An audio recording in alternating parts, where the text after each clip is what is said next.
I'm gonna give myself a little silence. You let me know when we're all good. Okay, I'm waiting for your thing to pop up. Okay, watch now. I will. I don't want to watch this. I'm watching an ad at the moment. Get fucked. You should have subbed. Am I not subbed? Huh? I thought. I'm unfollowing. Yeah, you're unfollowing. Okay. Let's see.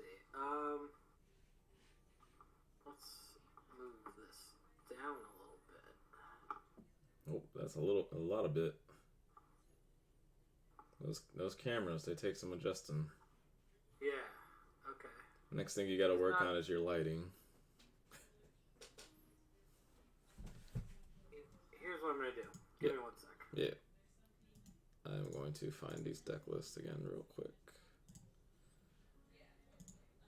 Where voice and video. Yep. Escape.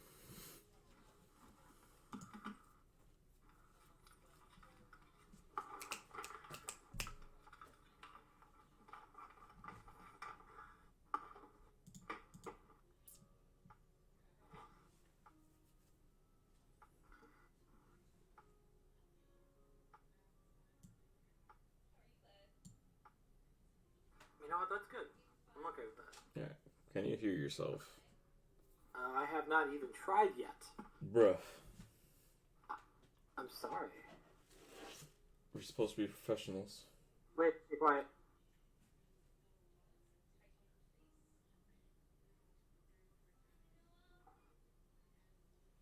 Okay, I can hear myself. Perfect. Then we are live. Hello again. It's another Monday. You know what that means. We're live with the Digital Daddy podcast. I'm your I host. appreciate the opening. Yeah. I am your co-host here, BBCJG John Gomez, new Twitch affiliate, blah blah blah. And as always, I am joined by my buddy, our other digital dad, Mr. Salinas. What's up, everyone? How are we doing? Hello. Were you involved in my stream at all on Saturday or Sunday, whenever the event was? I was not. All right. So I got a treat for you. I love treats. We started adding some commands. Started playing with the stream a little bit. Type in !, digital dad, one word.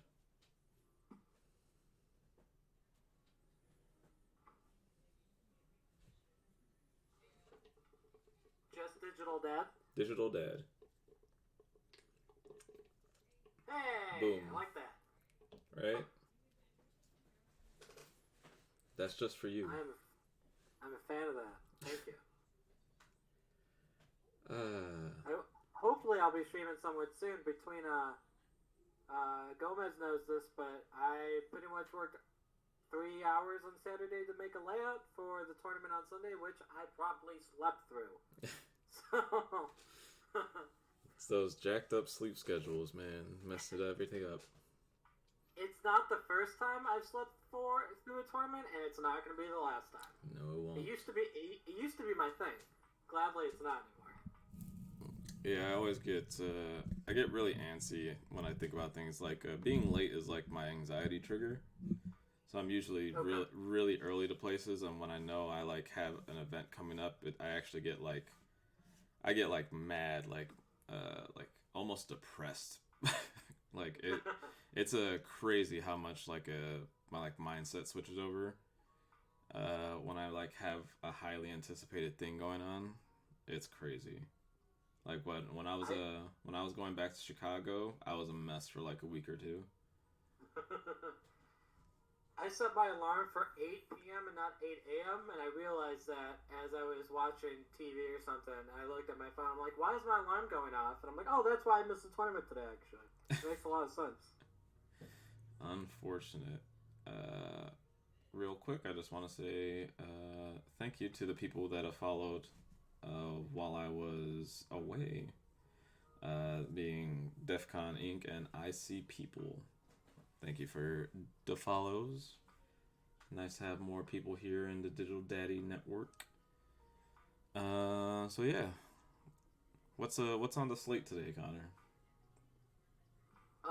We have a few things on the slate today. We're going to talk about the top 16 of the PPG, which you have pulled up ready to go in a second. Yep. We're going to talk about PPG, just kind of in general, and what they decided to announce after the tournament on Sunday. And we're going to talk about what you played that day, and we're going to talk about what I would have played that day, and maybe we'll even get a game with those decks, because I'm a little upset that I didn't get to play with this deck, and I think it's kind of sweet.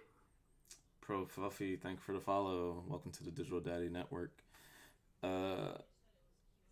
We'll see how much time we have. I'll try to get a game. We got some company in this week. Got Emily's sister down for the weekend for Christmas. So it might be a little hectic. Hopefully it won't be too loud. They are currently here in our 5x5 bedroom. So hopefully not too bad for them, and not too bad for you. But yeah, let's talk about PPG. Do you want to talk about the event first, or do we just want to start burying them? I don't care either one. So I want to bury them a little first, and then because I have some opinions, and I think people aren't gonna. I don't think you can really expect what I'm gonna say. The floor is yours.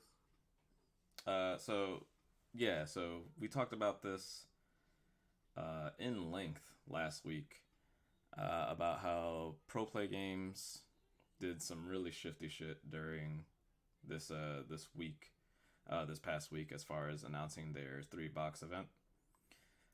Originally announced as a 5-round cap, 32 person capped event. Playing for top 8 would split some amount of 3 boxes, with first getting the full box. And then before like an hour or two had passed, they already went back on that and then removed removed all the limits from the cap. Try to pose it as a different cap, with saying it was a cap at 100 players, 7 rounds. How many people what was the final total? 109. 109. So slightly more than 100. Still a 7-round cap. They at least kept to that. But I think that's because they didn't have how many people would you need? 129. 120. I think it's 128 the cutoff. Yeah, so that would be 7 rounds. Yo, what's up, Ice Barrier? So for 8 rounds, it'd have to be 129. It's 129 to 256. Correct. Yeah. So they ended up with a 7-round event, 109 players. The event itself was also ran incredibly poorly. I don't know how many of you know terribly much about tournament structure and things like that, but usually what happens in a tournament is winners play winners, losers play losers. You're always as close to the record you're supposed to be playing against that matches your own as possible. Usually that ends up with a pair up or a pair down each round for whatever reason. Me and Connor ran into some interesting scenarios this week, this weekend's event. So I'll start with mine. As you guys know, I played that Purple Mega Zoo trash list this weekend. If you want that deck list, you can type in !deck list in the chat, because we got commands now. And that'll pop up for you. So we played that and 100% expecting to not get anywhere, and we didn't. But fun fact, when we were 0-2 going into round 3, we got seated at table 20. You and I don't know if you guys think there's nothing weird about that, but But Connor, explain your tournament experience and what you got to say as far as that goes. So I overslept. So I wasn't in the. I didn't play in the event, is what I should say. I wake up around 10:50 Pacific time, which was round 2 going into round 3, I believe. Yep. And I wake up, and I'm like, shit, the tournament. And I'm like, well, let me check on it because I'm pretty sure at this point I'm just going to be dropped because why would they keep me in? I look, and it shows that I lost round 2, and I was at table 10. Table 10. Were they going in reverse? What were they doing? Why wasn't I dropped? I had to drop myself, and I woke up 2 rounds late. So to add to that, I know you when you told me that happened, your pairing said that you were up against a 2-0 player, right? Yep. So I played that round at table 20 against a 2-0 player. I know this because they then got feature matched for PPG the following round. So I don't know what they got programmed into that Best Coast pairing systems, but it is fucked.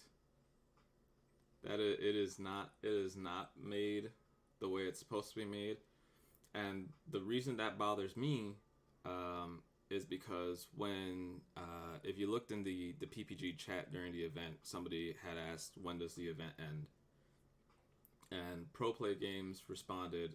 George Machado, the owner on his account, responded either 7 rounds or until there's an undefeated. So I know in the past we've gotten that kind of like clarity where it will be capped one or the other, but I think I'm 100% certain that Machado would have just ran an extra round if the pairing suggested that there was 2 undefeated so as to not have any discrepancies. But that's a problem because the reason they have discrepancies, and also the reason people have these records during these events, is that they're getting paired against people who are losing. So they continue to win, and the other people continue to lose, and they just keep playing more people that lose. What's up with that? How does that even happen? It's actually worse than I said it was. Round 1, I was at table 39. Round 2, I was at table 31. Round 3, I was at table 10. So you just continuously went up. I just continuously went up. If you want to look up the guy I played against round 3, maybe the chat can help us out a little bit. Rolando Alvarez is the person I played in round 3. I was 90% sure that the reason that I was still in the tournament was to give easy wins to PPG players and then just hope that no one noticed. Ooh. That's saucy. That's a theory. Saucy. I couldn't find Rolando Alvarez anywhere though, so like that helps say that it's not. That wasn't the case, but I wouldn't put it past them. The fact that thought came into my mind isn't good. No, that should not be where your mind naturally drifts to. But yeah, I can see that being a thing, especially because they literally never answered the question if any PPG players were in the event. They just kind of ignored it the whole way. I don't think I would like to think that wasn't the case, but I haven't watched any of their like Digimon content, so I don't know any of the people who they have on that team for PPG right now. And then I tried to look through the player list to see if I had recognized any names of players. I think I had only recognized one. And now that I'm thinking about it, it may be the streamer Aspira, the guy who he kind of got a bunch of Digimon content. He's the reason people call it Christmas Tyrannomon now, because that's just what his chat ended up doing. I think that's the name I recognized, but then outside of that, I couldn't tell you any other players that were in this event. I looked through the PPG rosters on their website for their other games, because I didn't see one for Digimon yet. Mm-hmm. And while I didn't recognize most of the names, one of the names did catch my eye, which makes me think that the list might be outdated. Under their Yu-Gi-Oh section, they had Patrick Hoban. Oh. And I have not played competitive Yu-Gi-Oh for a while. Do not get me wrong. But I don't remember the last time Patrick Hoban played Yu-Gi-Oh. No, Hoban hasn't played Yu-Gi-Oh since he dropped his book. Yeah, he hasn't played since he started working for the Democratic Party. Like, so why is he still on their roster? Probably clout. Exactly. He's like the best Yu-Gi-Oh player ever created. Yeah. H Gaming TCG, thanks for the follow. Can't wait for your event. I'm still very excited about that. Yeah, so the whole event was just so messy, start to finish, head to toe. You missed it. One of the rounds I played against a guy whose webcam literally cut in and out.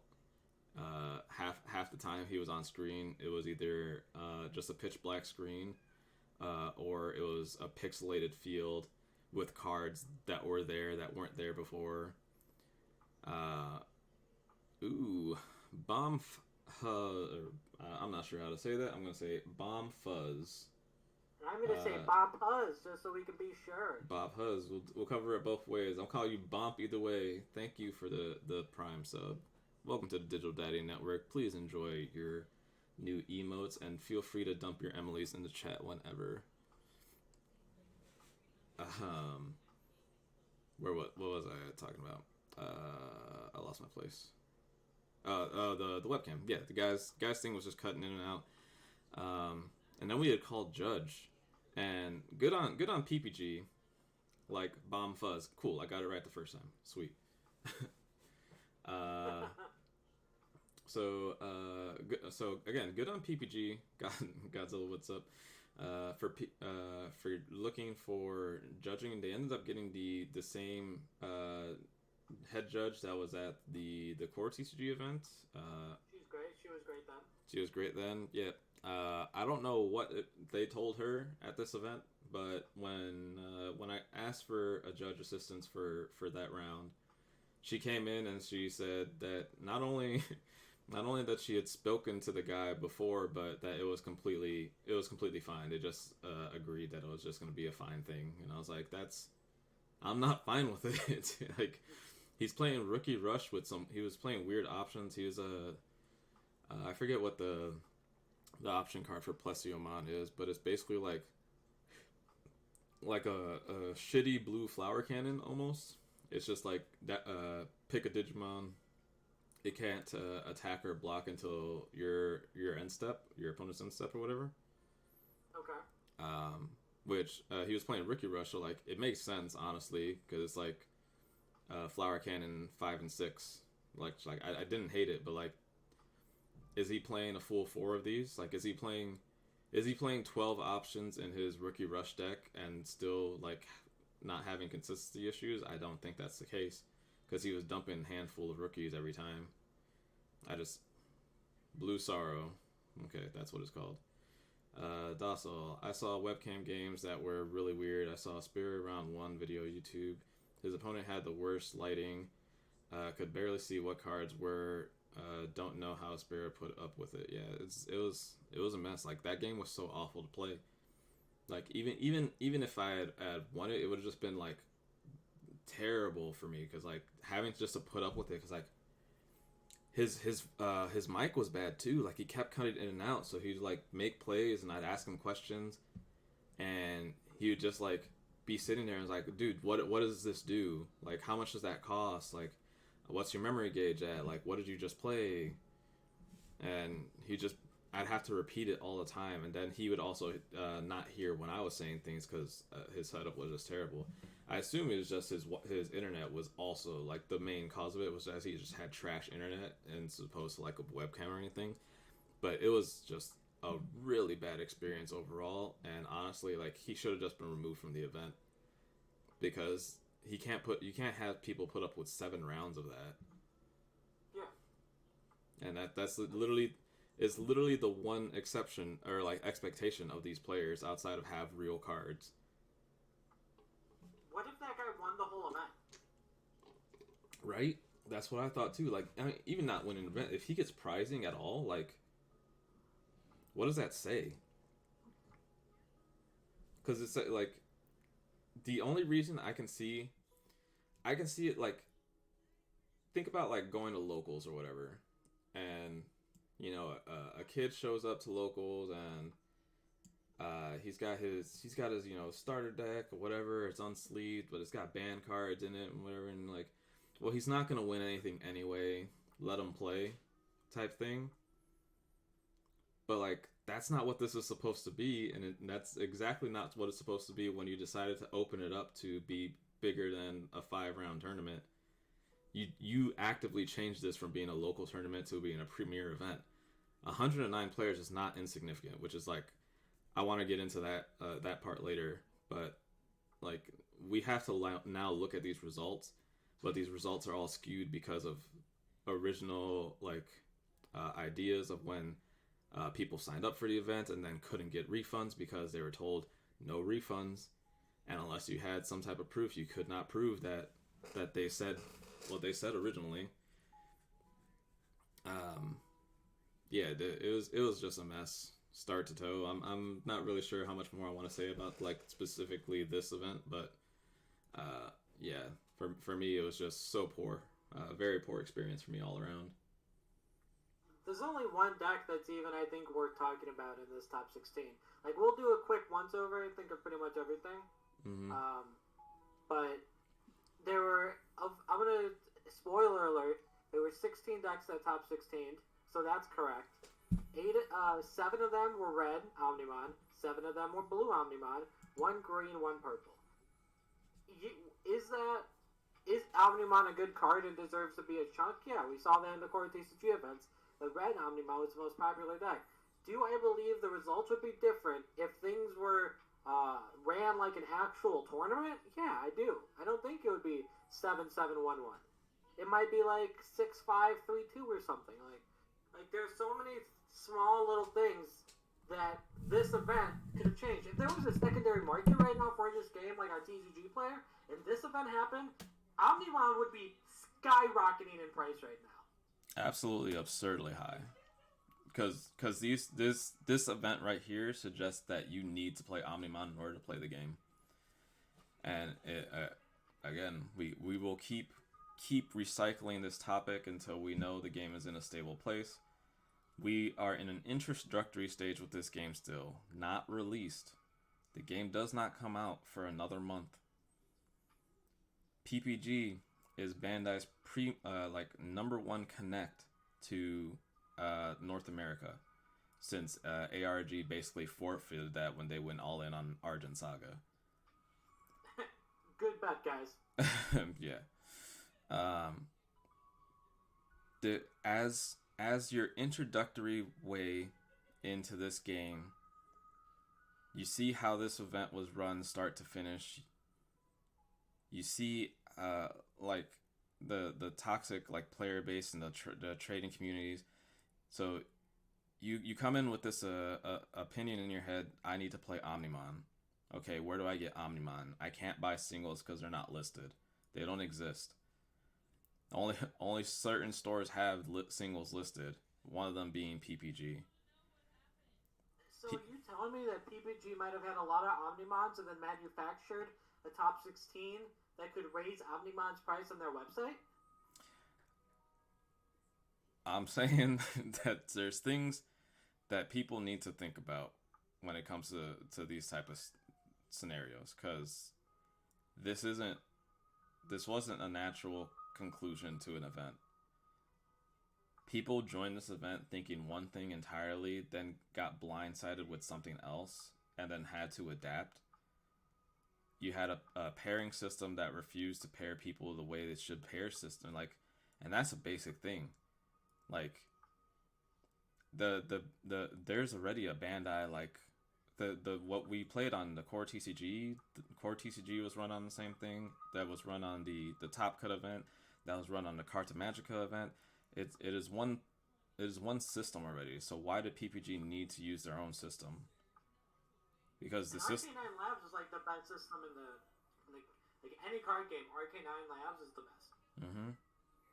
You needed to download an additional app just to look at your pairings and report results on this event, on this system. I thought that was completely dumb. And it was one of those things that was basically hidden behind a huge wall of text. So if you didn't actively look for it, you were scrambling last minute to make sure that you can get this event properly. Another thing, when we talk about that, I showed it off during the stream. There's people whose deck lists were not registered. There's a clipboard next to your player name in the tournament roster. It was either green or it was red.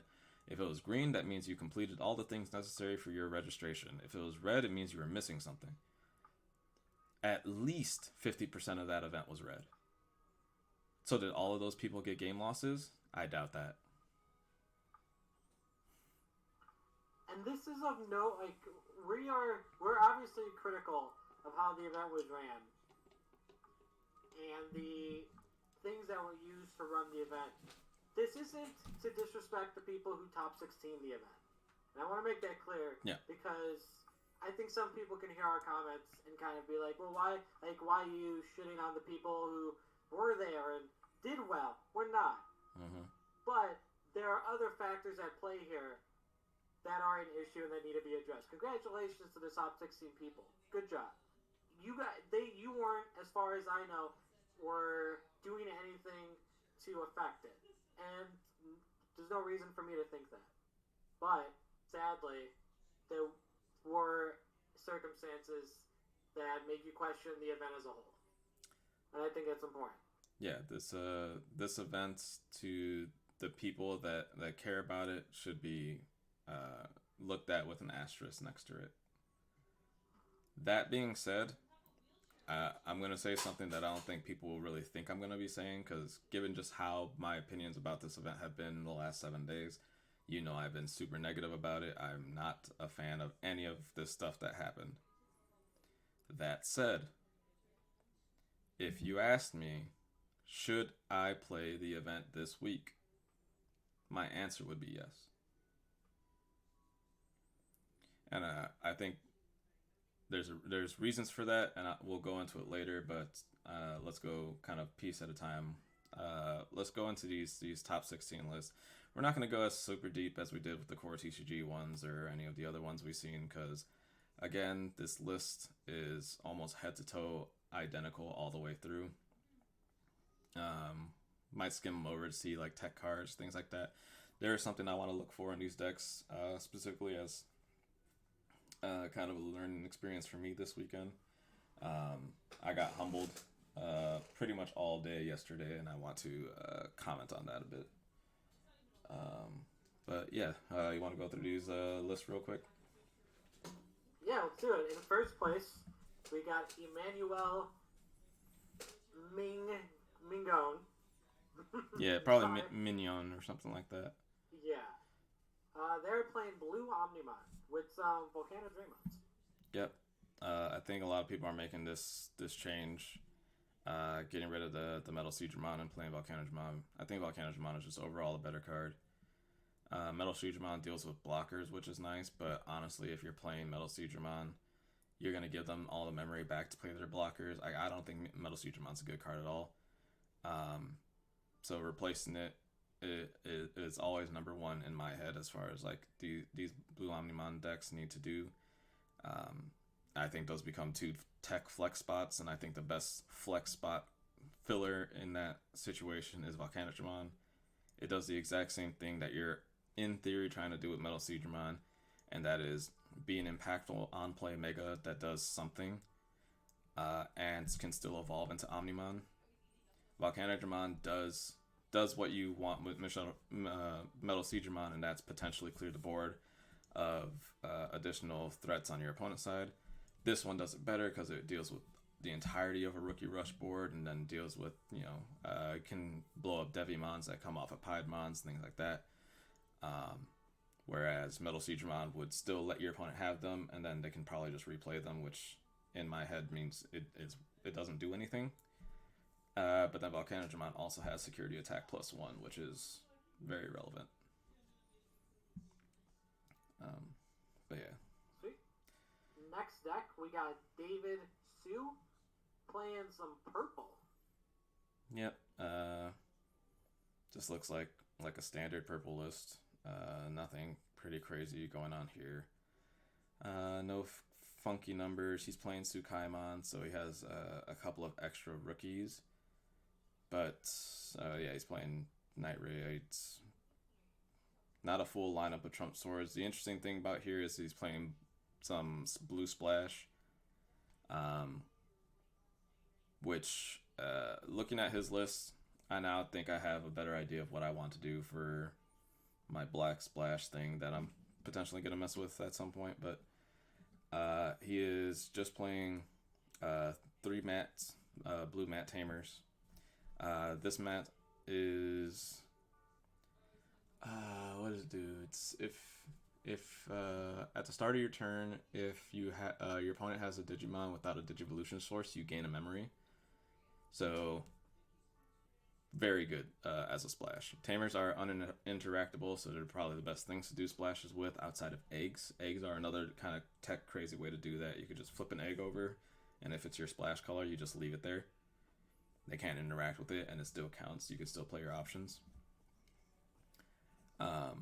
But this one has a very relevant effect of giving you memory, which a lot of cases will trigger. It's very rare that they usually don't have like anything.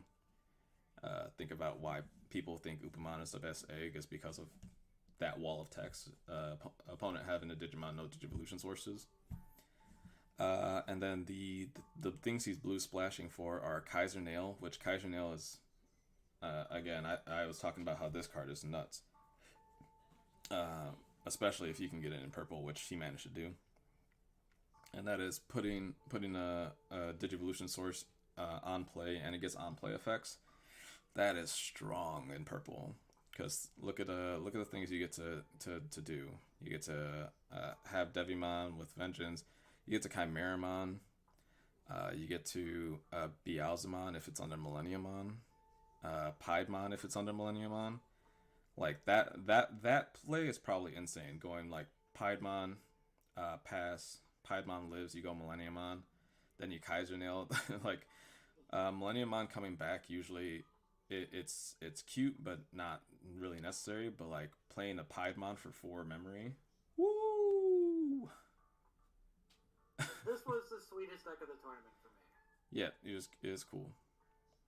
Definitely cool for sure. I would like to go back and watch those games potentially and see what happened. I didn't watch any coverage for the PPG event past the stream.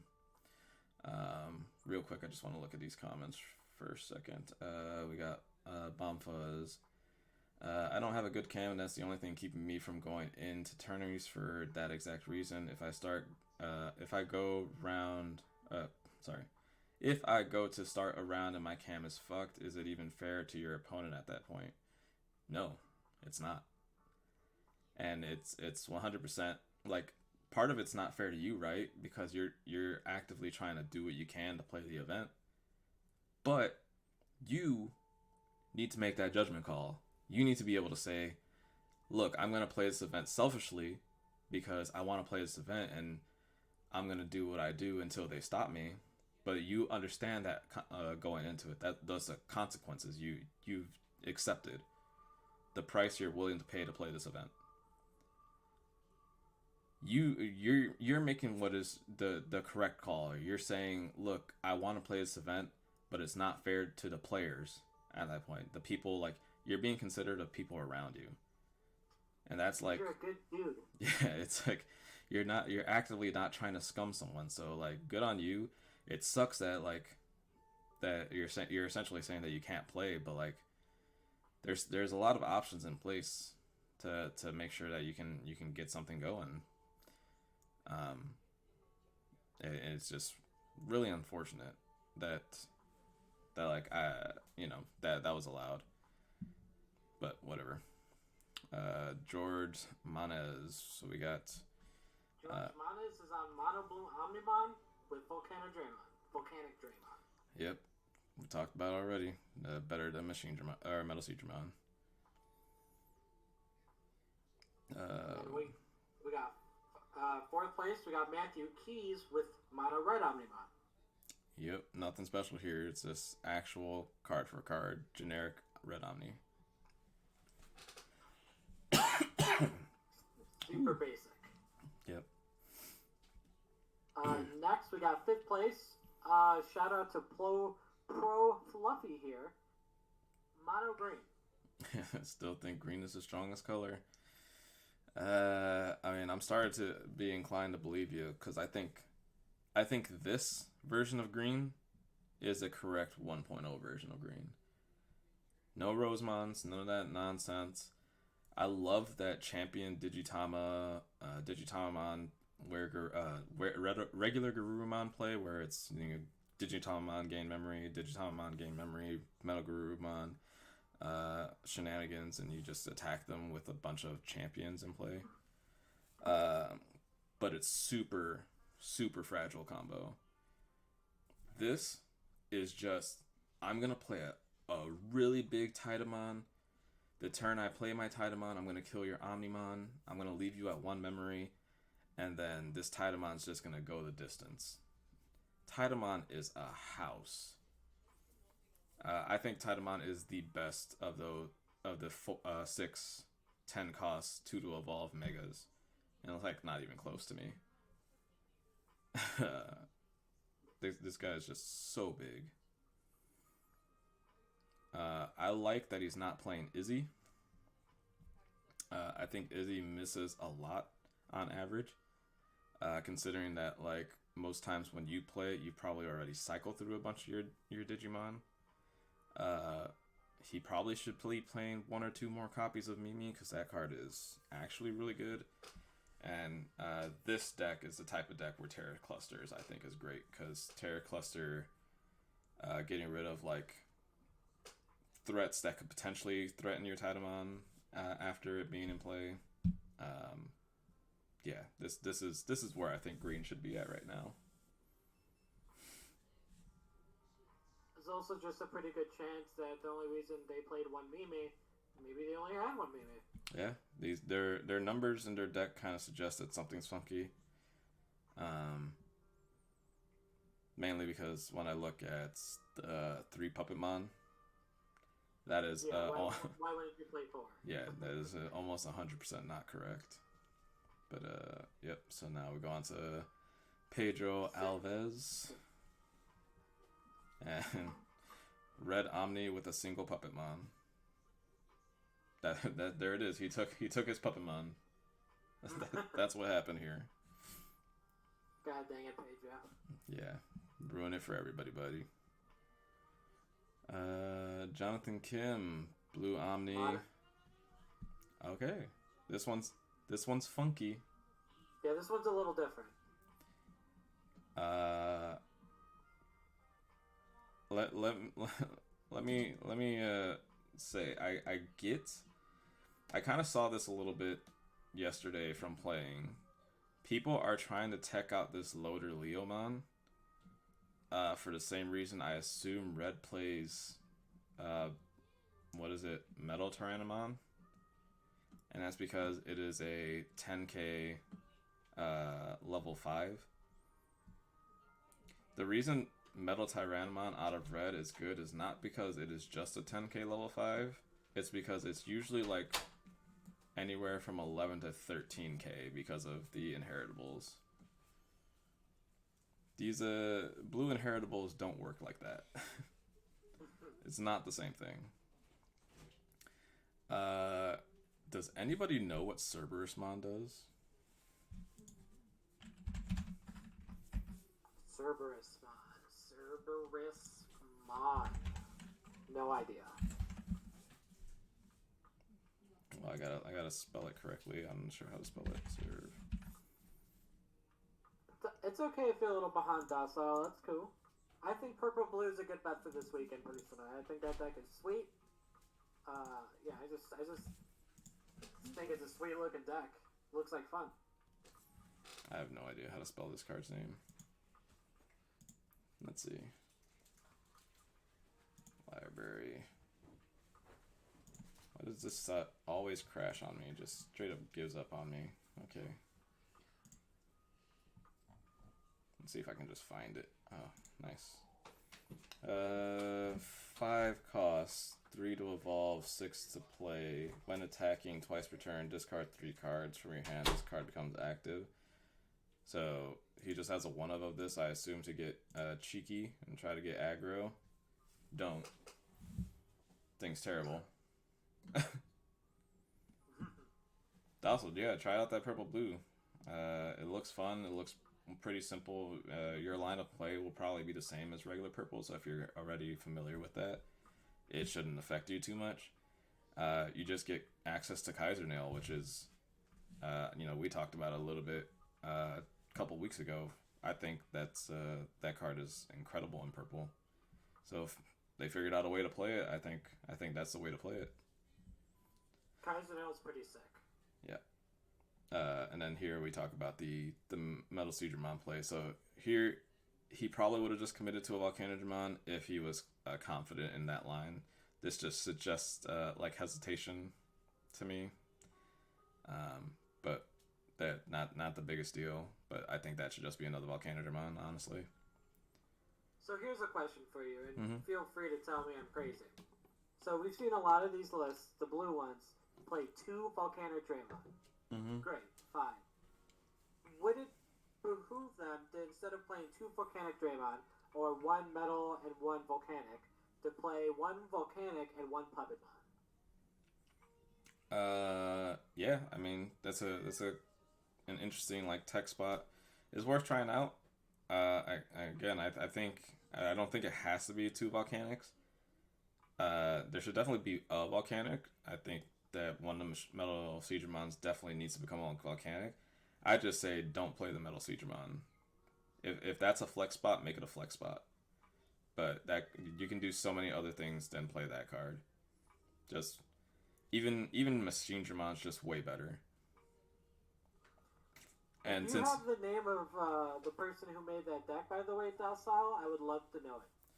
What is this? Also, this is not for you guys, but I have a pet peeve when I don't give credit for decks, and the purple blue originally was made by a guy in Asia. Ooh. I have the same pet peeve. Ooh. Where, Hold give on. credit to where credit's due, and I would love to know that person. Hold on. That's interesting, because yesterday I saw this guy post about his thing, saying that he had received a lot of PMs asking for his deck list. And I thought to myself, you're full of shit, first of all. You just want to brag your deck list around because you did something different. Yeah. So you're saying that this wasn't even his deck list. He told me his name was Ryan Kai, I think. He's on Twitter. He's on Twitter. Yeah. All right. So I felt that. So the reason that I thought that I was a load of shit was because this guy seemingly has no influence.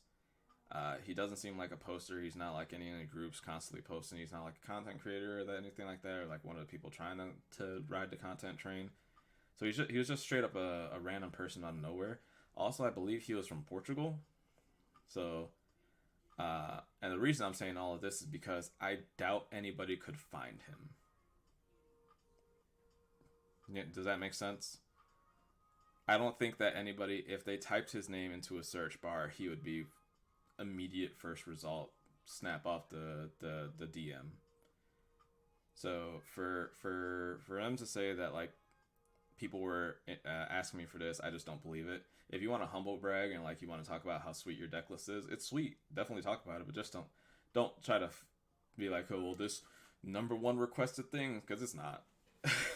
It's not. There we go. Oh, yeah, I'm looking at this deck, and this is like a card for card. Man, I don't want to do that. I don't want to do any of that. Few differences here. There's a metal Greymon.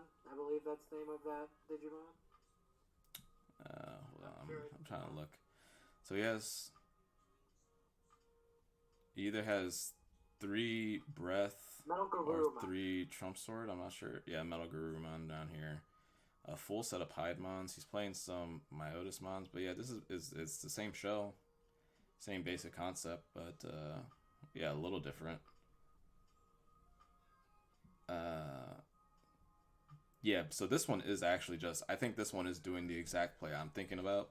with this deck, and that's treating it like a purple Omnimon for Millenniummon. So I think he's digivolving into this Piedmon more often than hard playing it, and then just trying to take it out from under with Kaiser Nail.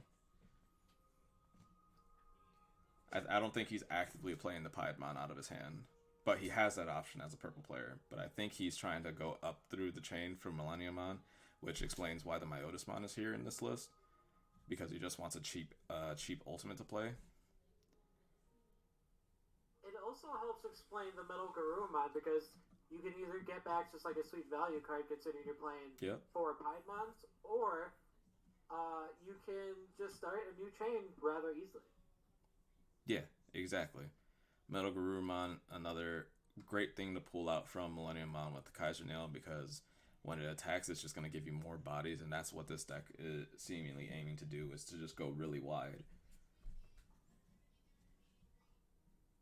Yeah, this is great. This is good to see. Cool. I think Metal Garurumon is underrated, by the way. I'm just going to put that out there. Oh, yeah. I played it in the Megazoo list this weekend. That card performed. My whole deck that I was going to play for this event, I was like, man, Metal Garurumon might be the best card in this deck. Oh, yeah. I definitely want to talk about that deck, because it looked spicy. Yeah, it's a spicy one. We can talk about it later. All right. Well, thanks, Docile, for bringing this to light. Thank you. H Gaming, my pet peeve is when the switch 1 or 2 cards and call it spice, but everything is card for card. Yep. Competitive Vanguard player. Also, that's a sweet name for a deck. Purple-blue hybrid clown. I love that name. Yeah. Again, but he's stressing that this is what the deck does. It's Piedmon. So, yeah. I'm into it. Don't think we talked about this one, but it's the exact same deck list we saw before. So, Fernie, Trulio. It's another basic blue Omnimon deck. Yep. Card for card red Omni from Tyler's Cree. Again, the blue Omni with the 1 Volcanic. No Metal Seedramon. I'm not sure where the other card is in this list for that, but it's probably just another Omnimon or something. Jacob Schwitzer. Jose Gutierrez. Also, what's up with this? Why are some of them the Digimon dev links and then the other ones actual images? Is that because these people didn't complete their thing? Probably because they didn't submit a link. I don't know how they would have done that, but here we are, right? Hold on. I just want to say something real quick. Can you tell me a problem with this picture already? That bothers me. It bothers me a lot. Which picture are we looking at? The 11th place, Jose's Gutierrez. Okay, let me just take a quick game. Anybody in the chat, if you're looking at this thing that we're looking at, please, if you see anything a little off, put it in the chat. I mean, aside from he doesn't have his BCC ID. Yeah, doesn't have his BCC ID. So did he get a loss for that? Did he get any type of reprimand for that? Because that's a requirement. Given that he doesn't have the Digi Dev image, I assume he didn't fill that requirement either. Something that really bothers me, I don't know if you can tell. It's 3 cards short. Is it? So what do we got? We got 12, 15, 19. Yeah, okay. We'll talk about it. Give me a second because you're probably on the same track I am. So we got 12, 15, 19, 23, 26, 29, 31, 33, 37, 40, 49. 49. Yeah, there's that one Garurumon just hanging out there in the corner. Yeah, you see that Gomamon in the corner? Yeah. No, what bothers me about that image? There's a bunch of cards under that Gomamon. Yeah. So, again, I'm not trying to put it like anybody's thing on here, but like, who's to say that under that Gomamon aren't other cards? And then he's like, "Oh, I'm sorry, I meant to take the thing in my deck list. Oh, you can see it right there. It was just under the stack. It's not. I just had the wrong card on top." He has 3 Gomamons up top. Why is the 4th Gomamon in that corner by itself on top of a stack of other cards? what's under those cards? Are they other blue one-outs that could be good in a certain situation? I don't know, man. Probably, like, maybe not though. And like, why can't we just have like a picture similar to the rest of these? It would make me not want to ask any questions. This is 100% something. Given the tournament structure, you knew what you needed to do to before playing this event. You knew things you needed to accomplish. You knew you needed your BCC ID. You knew you needed to take a picture of the image. You knew all of that because that was posted.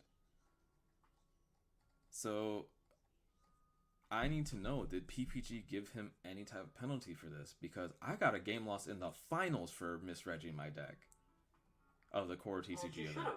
And I should have. I took it. That was my 100% mistake because I couldn't fill out a simple photo. The way you said that made me laugh.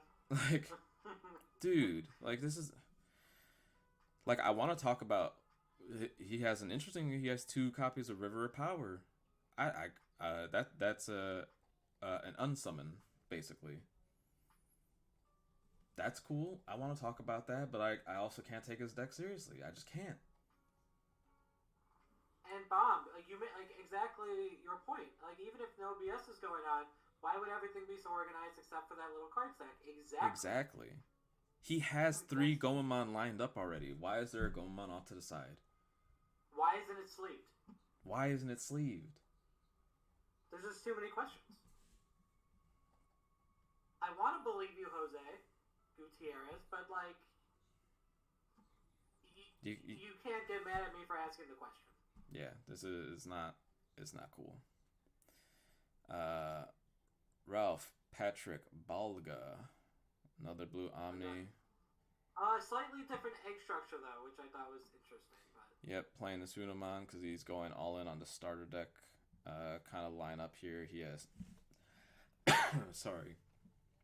He has the Sunomon egg from the blue starter. He has the Gabumons from the blue starter. And then he also has the starter deck Metal Garurumon. All of these things reward you for having your opponent having things with no Digivolution sources, various effects and whatnot. But yeah, just he leaning in on it a little bit. But other than that, still a standard blue Omni. He is playing one Puppet Mod. Oh yeah, yeah. He is utilizing that flex spot we talked about. Yeah, so good on you, Ralph. A little ahead of the curve. Okay, so I'll make note of that. Red Omni by Abraham Riviera. I assume it's just the basic list. Red Omni, you can't. There's not much wiggle room with Red Omni, so I mean, it is what it is. That's a lie, because I'm gonna scroll down immediately and see Mario Valenzuela playing a couple of interesting flexes here. What a setup! Well, right before Gomez talks about these sweet flexes, Bob, it shouldn't be that hard to take a picture of your deck. You're correct. You would think. You would think. So this isn't just Red Omni, man. This is Agumon Tribal.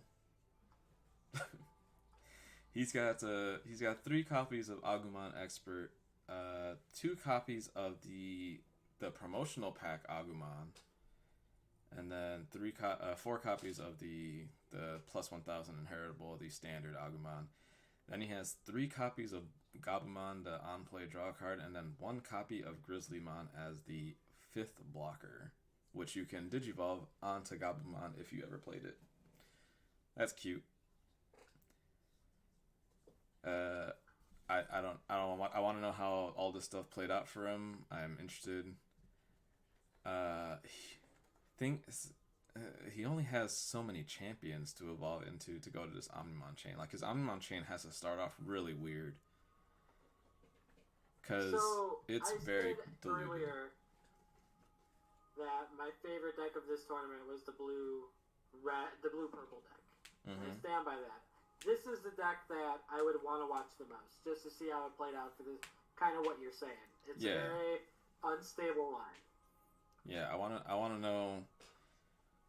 And again, like it bothers me knowing that what we know based off of how our rounds were paired, I don't like what were their pairings like? What were their matchups like? Like were they 5-0 and then got paired up against a 3-2 player? Like I have to take those results with a big grain of salt. Like I want to know if these decks were actually doing well, but I can't say that for sure because I don't know who they were playing against. I can't confidently say they were constantly playing people of their records. I can't. Yeah. This is the only name I recognize from the list, and I believe this is Aspira Claudio Dominguez. I am not 100% confident about that, but I do believe that this is that person. Again, we follow the same conclusion.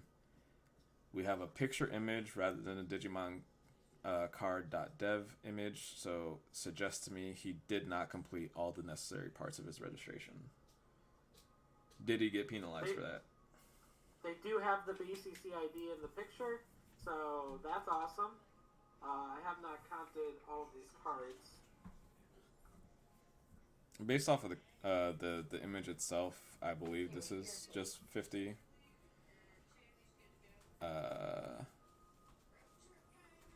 Yeah, because all these numbers kind of look standard.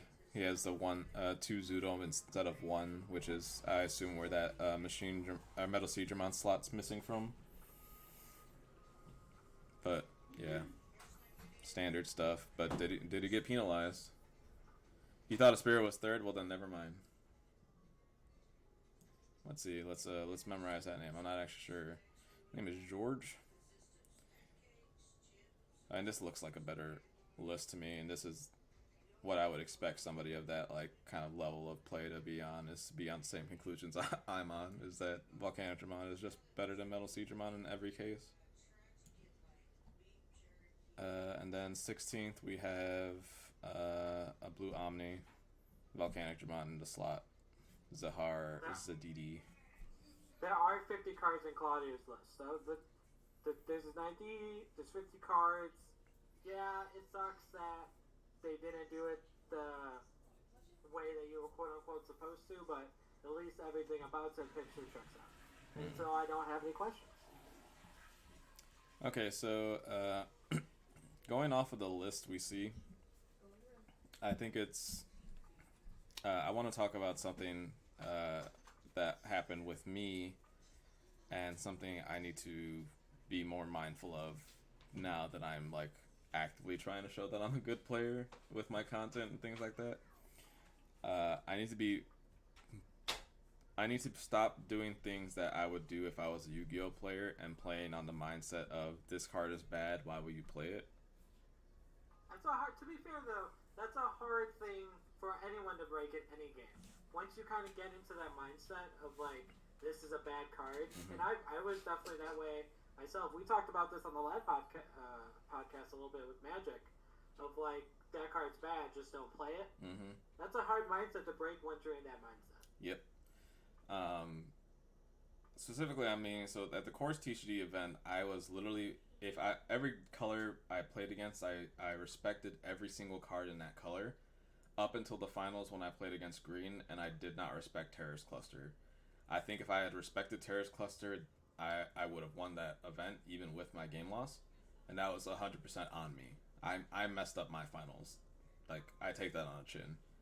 But I did not learn from that experience because this whole event, I was attacking blue players like I was in the core TCG event, except I was doing it more aggressively so. And then I got caught off guard by Coyote's Breath multiple times. And that's not a card that I would have put anybody on the core TCG event, but it was everywhere yesterday. And I think that's again, we talked about it after that event on little things that you should be doing if you're playing this game, and that is you should be playing whatever your color big removal spell is, whether that's Terror's Cluster, Breath, Gaia Force, Trump Sword, 7 seven stars or whatever. Seventh Heavens. Seventh Heaven, yep. Play those cards because more often than not, they are just straight up hard removal spells. And if they're ever in security, they're always busted. Every single time. And I think that is an adjustment that players have begun to see. I just want to say, like, pointing that out, like, what's great about doing this podcast and talking with this over with you week after week is that we talk about something one week, and then the next week we are seeing those things in action. Like, we are actively seeing the trends kind of form and wade and all that stuff, and we're making these calls and we're seeing them kind of happen, which is, I don't know about you, it just kind of excites me. So that stuff always like gets me going, like creatively, you know, from like a card game player perspective. When like you see, like when like you have a thought in your head, like I'll give an example that probably not a lot of people here will remember, but it's fine. There in Magic the Gathering, at one point, there was a deck based around a card named Sidisi Brew Tyrant and Whip of Erebos. You don't need to know how the deck works. That doesn't matter. When those cards were first released, I saw those two cards and I'm like, this would work great in a deck. And I built this list. And I'm like, I'm sure the numbers are off. I don't have the money to build it. But I showed it to, you know, some of my friends who were decent or been better than me.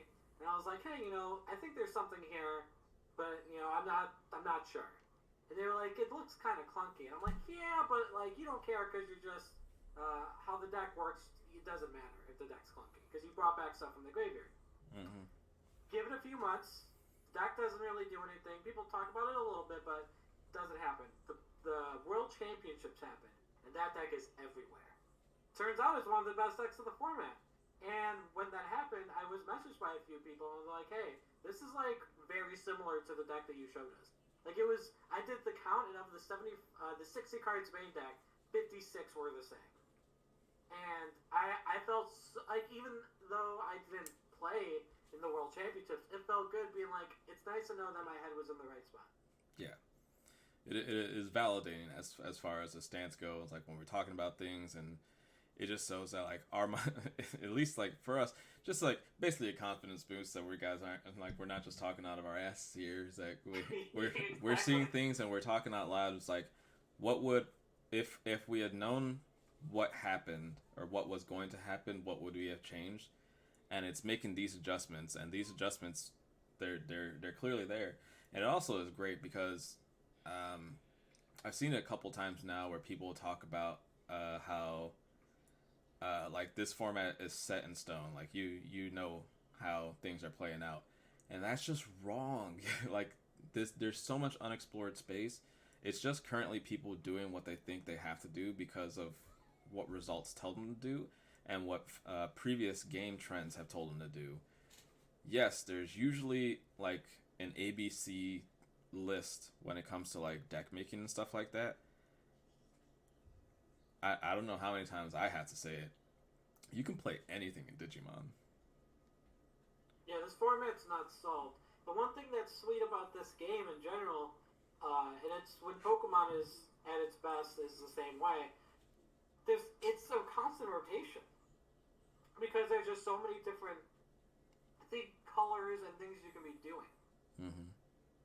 And it's kind of how you said, every color has these same tools. Every color has this 2-star evolve level 6. Every color has this hard removal spell that might be a little expensive, but is busted if you play it out of your security. Mm-hmm. Every color has a mana tamer, an energy tamer, where you can just always make sure you don't get screwed.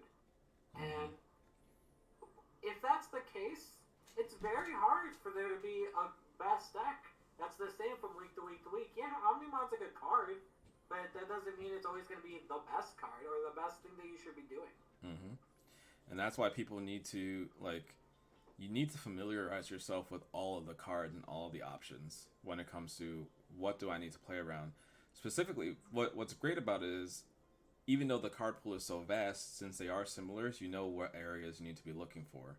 If you don't know the name of the big removal spells in whatever color, all you have to do is tell yourself, okay, it'll be an option card that costs anywhere from 6 to 8 mana, or 8 cost memory, whatever.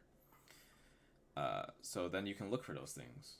So even if you're just looking through your own bulk, you can then be able to pull it out and be like, oh, terrace clusters, let me read that.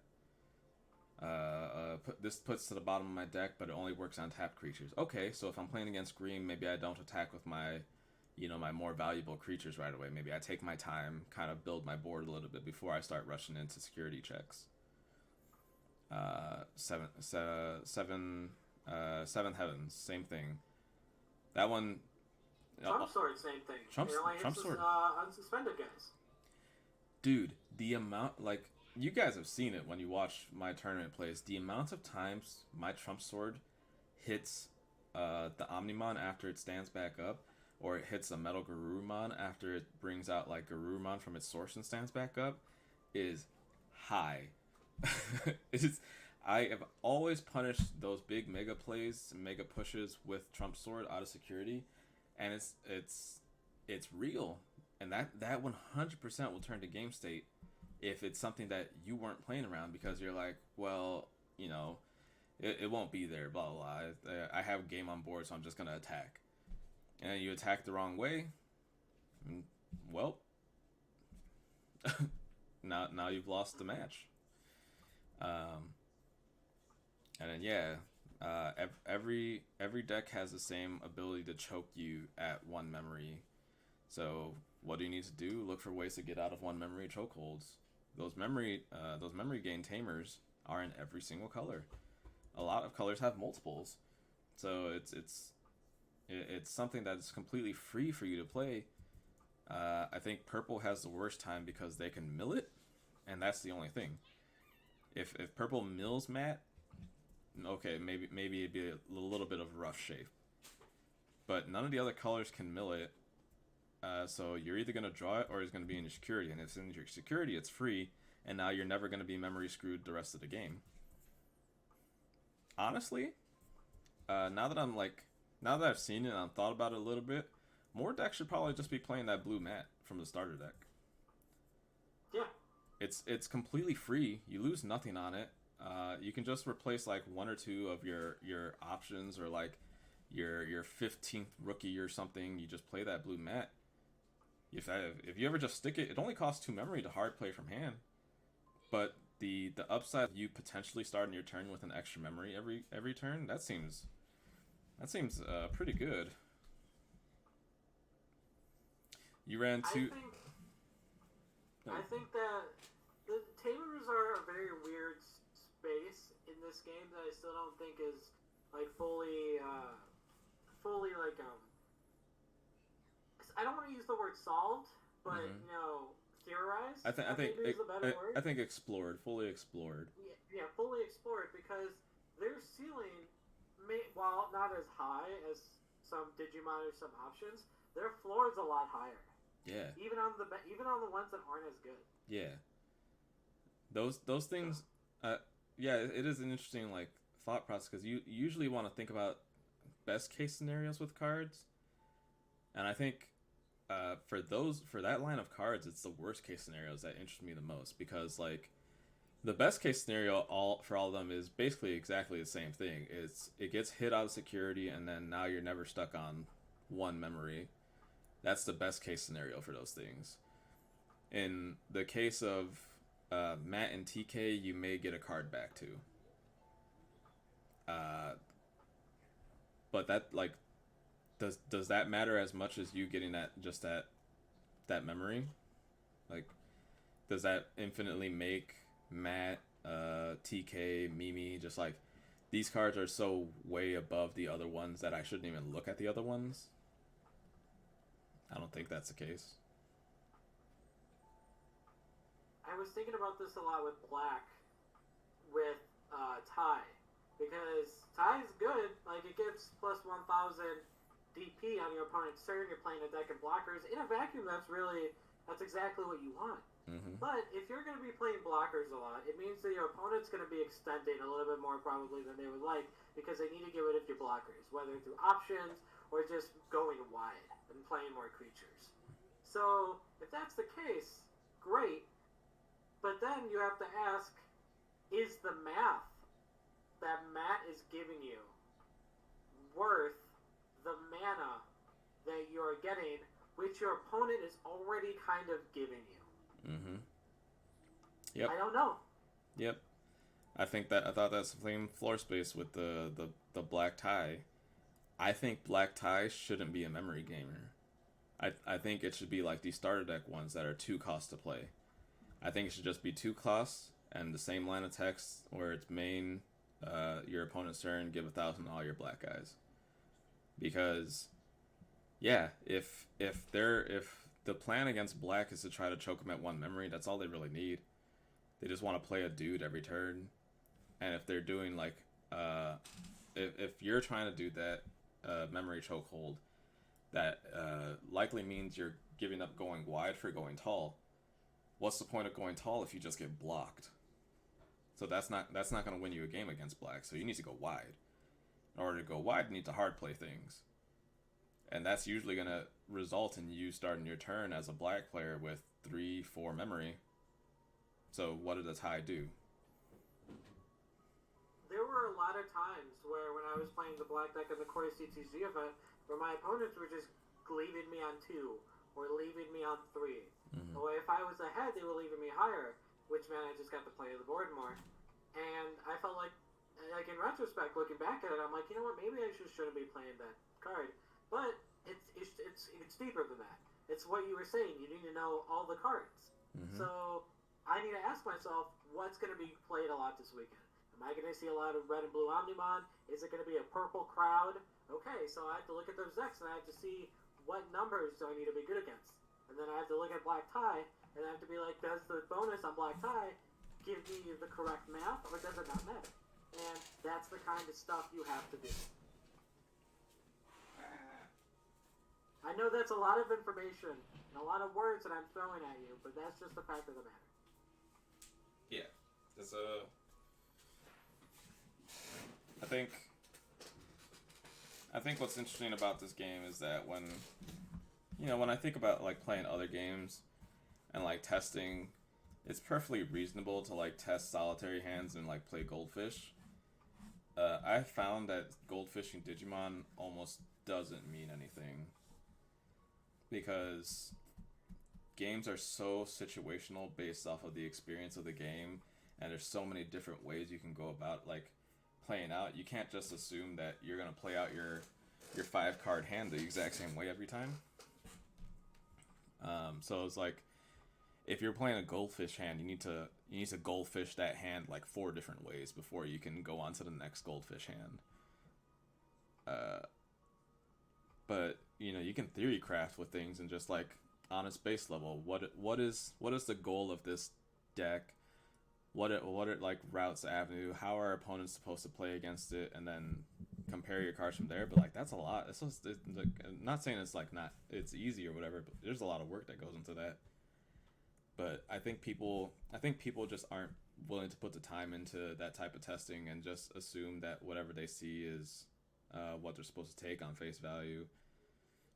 And yeah, now we get to these results and it's telling everybody that they can't play unless they play Omnimon, and we obviously know that's not correct. So I want to say just at the end of this, all just grain of salt for this event and when we're looking at these deck lists, because there's a lot of things at play that just kind of skew this event in a big way. So I don't know. Yeah, PPG webcam event. Top 16, congrats to you guys.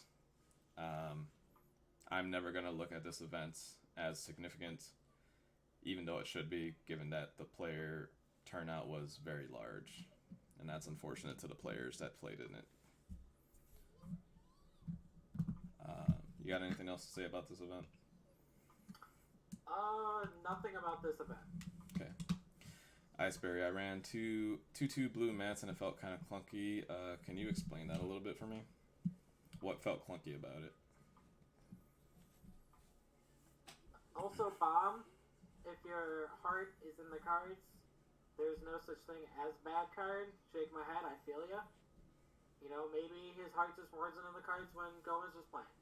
Yeah, yep. Docile. Omni is good, yes, but I still think a game is healthy. I think any deck can win. We saw Titanmon take down Omni and BBC stream. Yeah, we did.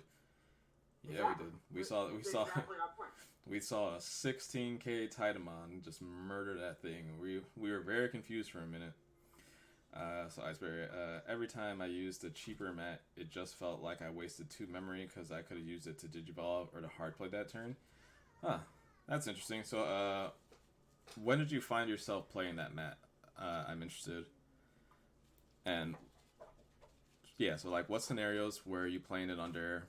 Was it when you were like behind and playing it, or did you have like a stabilized board state and we're just like, this will put them at 1 memory or 2 memory, I'll play it too?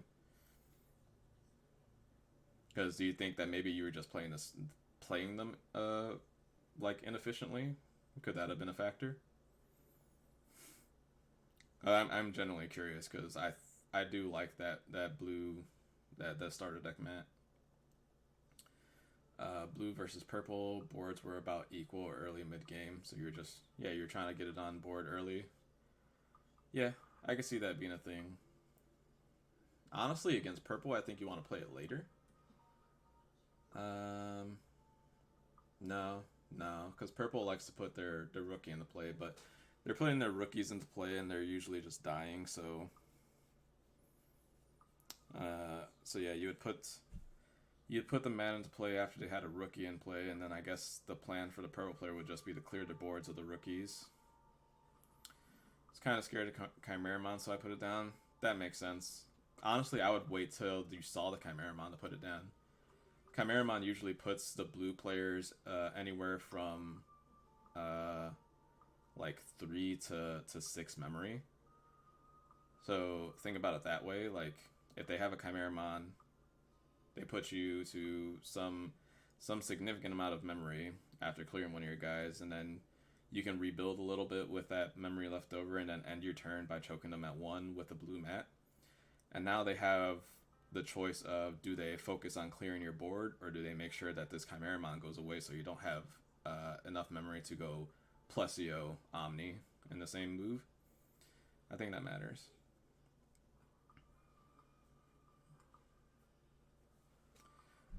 Alright, so PPG, top 16, gone. But that doesn't mean we're done talking about PPG yet.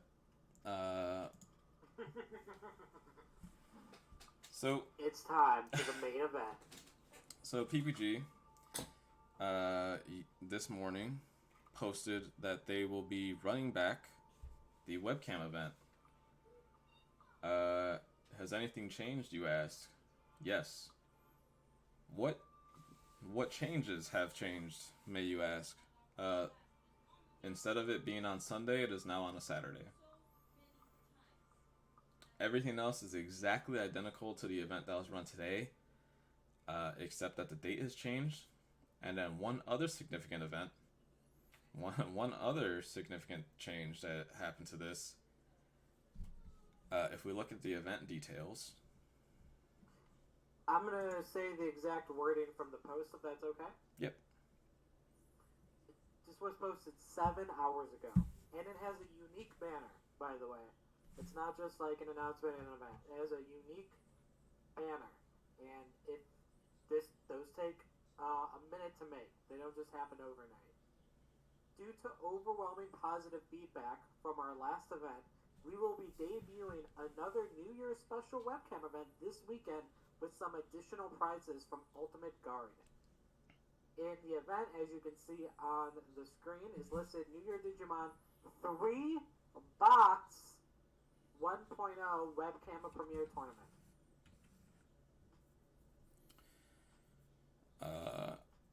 I'll put it to chat first. Does anybody know why that's a significant thing?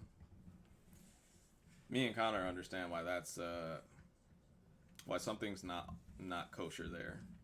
I want to preface this by saying when Gomez told me this earlier, I instantly knew what was going on, and my response to him was very simply, let's save it for the podcast. For anybody who's maybe not seeing the line, oh, there we go. Hey! Iceberry got it. Ding, ding. How many more 3 boxes do they have? So, if you're unaware of how this entire shebang began, PPG early last week, had told some of the Digimon groups, hey, we were able to get our hands on 3 boxes of 1.0 and we want to do a small tournament. Would there be any interest for that?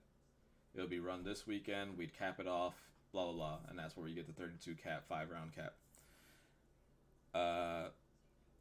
So, at the very least, what that suggests is that once the event is completed, those 3 boxes are now gone. There was the caveat, however, I will say, they did give people the option to take store credit in exchange for booster packs. In exchange for their booster packs, so they would get some amount of monetary compensation for the boosters instead. I will repeat. I guess I won't repeat. I'll say for the first time. The only way they can offer exactly 3 boxes under that pretense is if all 8 players that were given booster packs declined booster packs and took store credit. The only way you can make that worth it for me, especially if I'm first place, given that people are trying to push booster boxes at $180 a pop, is if PPG then offered me that 180 straight out. So do I think that PPG offered $180 store credit for first place for their boxes? No. Unless we take into consideration that since we opened up the event to a larger player base and also opened it up to players outside of the US and also stuck the caveat in there where if you play outside of the US and you win prize support, you need to pay me for fees to make sure you get your prizing. Yeah, I'm probably going to decline the box in exchange for store credit because it's just easier at that point. So, which came first? Was there collusion to try and make sure that the boxes stayed in-house? Or did the opportunity just kind of present itself? Whatever it is, again, we look at the banner, it suggests that they had this already planned. I have a question. Mm-hmm. When they originally put up the poll about the tournament that happened this last weekend, didn't it say thinking of throwing a small webcam event upcoming Sunday with some, because we acquired 3 boxes? But didn't they make a point? And it was like, we got 3 boxes? We got 3. They only got 3. So that's interesting because I'm looking at that post right now. Funny, I brought it up, right? Mm-hmm. It says, thinking of throwing a small webcam event for this upcoming Sunday. This is dated December 21st at 6:39 p.m. A webcam event for this upcoming Sunday with some recently acquired booster boxes. What would you like to see from us? Oh, it no longer has the mention of 3 booster boxes. It no longer has the mention of 3 booster boxes. It's weird. Is this like that thing? Is this the Mandela effect? Where, Sinbad was in that one movie? Is it the Berenstain Bears? Because I remember them saying that it was 3 boxes. You remember saying they got 3 boxes. Ice Barrier seems to remember that they got 3 boxes. But it says on this post, recently acquired. I just don't know what to believe anymore. Yeah, whoever's behind the keyboard over there at PPG, which it just seems like it's just George Machado, is very familiar with the edit button, and big fans. They love pressing it and they love deleting relevant information after it's no longer relevant, even though it still is very relevant, because again, they are direct connect to Bandai, so they probably have access to booster boxes that other people don't have access to. which is fine. Again, I'm okay with them having an advantage. do it. Right? They worked, they've worked with Bandai before. They have that connection. They have a relationship with the company. I am okay with that. I'm okay with them getting additional product. If Bandai decides to do that, that's fine. Don't lie to my face. Don't lie to me. That's all I've asked. This whole thing, which is, again, I prefaced this earlier. If you were to ask me, should I play this event this weekend? My answer would be yes. Yes, you should play this event this weekend. Why? Because it wasn't last weekend's event. And what I mean by that is now everything's on the table. It's all face up. There's no caps anywhere here. There's nothing saying that, anything's limiting rounds. They removed the 100-player cap. They removed the 7-round limit. They are now telling you, if you enter this, we are going to run this event as a normal event. Well, however many people show up is however many rounds is however many rounds. I do think it's awful under that pretense that they are still running Swiss only. There should be Top Cut. Because they know the sizes of the event's going to be gigantic. Because this current event was gigantic. The only limiting factor is that it's going to be January 2nd, so people are probably going to be a little bit roughed up a bit. So but that is something that as a player going into the event that you have to be prepared for, is that you're going to be a little tired potentially because it's just January 2nd, so be mindful of that. But other than that, this event is run face up on the table. You know exactly what you're signing up for. I doubt anything's going to change because they don't need to change anything. It's just carbon pasted the exact same event they're running. If this event was advertised similarly to the last one, or if the last event was advertised like this event, we would not have had an issue from the start. Yep, I would have known. We would have known from the beginning. Anybody with time restrictions, given that it was a holiday weekend, would have known, no, you cannot play this event because you just can't risk it because you may not be able to finish it. So save your money. Does that skew? So it's the thing that they did something, and honestly, if you think about it, it's just so smart on their end because now they've set up a continuous tournament experience.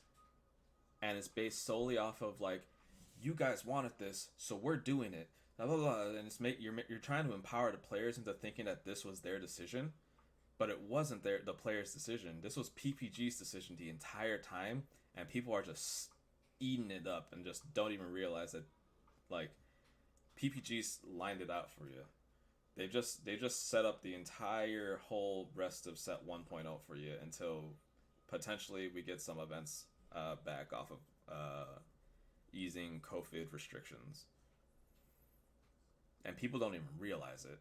It's all under their nose. It's literally everything's at surface level, plain as day sight for anybody who knows what they're looking for. PPG has just completely developed a Digimon circuit under people's noses without them even realizing it. Because all people did for signing up for this event was say that, yes, we will have 100-person events for very minimal pricing. Doesn't matter. They just want to play. People just want to play. I'm not playing this event. Yeah, as you should. I will not. I worked that night. It is not worth it for me. I still have a sour taste in my mouth, so I will be taking off. But I'll try to wake up this time. Yeah, let's. If you need help making sure your stream's set up, anybody, again, if you want to follow Connor and make sure you see his events, we're gonna go over his deck list that he has probably potentially lined up to run back, or That's run. The deck I'm gonna be playing. The deck's sweet. Cool, hell yeah. So I don't know if it's good, but it's sweet. So yeah, if you want to get that set up, we'll go move on to that next and that'd be the next topic of discussion. Do you still have the picture? Because it'd probably be easier for you just to show the picture now. I should, yeah. I can just pull up the messenger that you sent me. Yeah. But yeah, if you're interested in watching, make sure you type !digital dad all one word, lowercase. What that'll do is bring up the hyperlink for Connor's Twitch channel. You can go check him out. I've been working on a layout. It's not 100% done. I have to make sure that I can show both games and not just my board on the Twitch stream. But after that, after I do that, which I'll have plenty of time to do this week, the layout will be ready to go. It looks, decent for someone who's never done it before. So. Let me give you a suggestion, especially if you're using Streamlabs OBS like I am.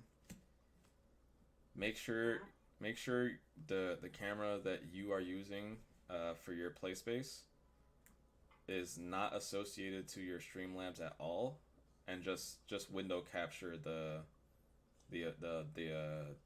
Discord, because Discord doesn't like when the webcam's running on somewhere else, so it won't load. At least for me, it won't load.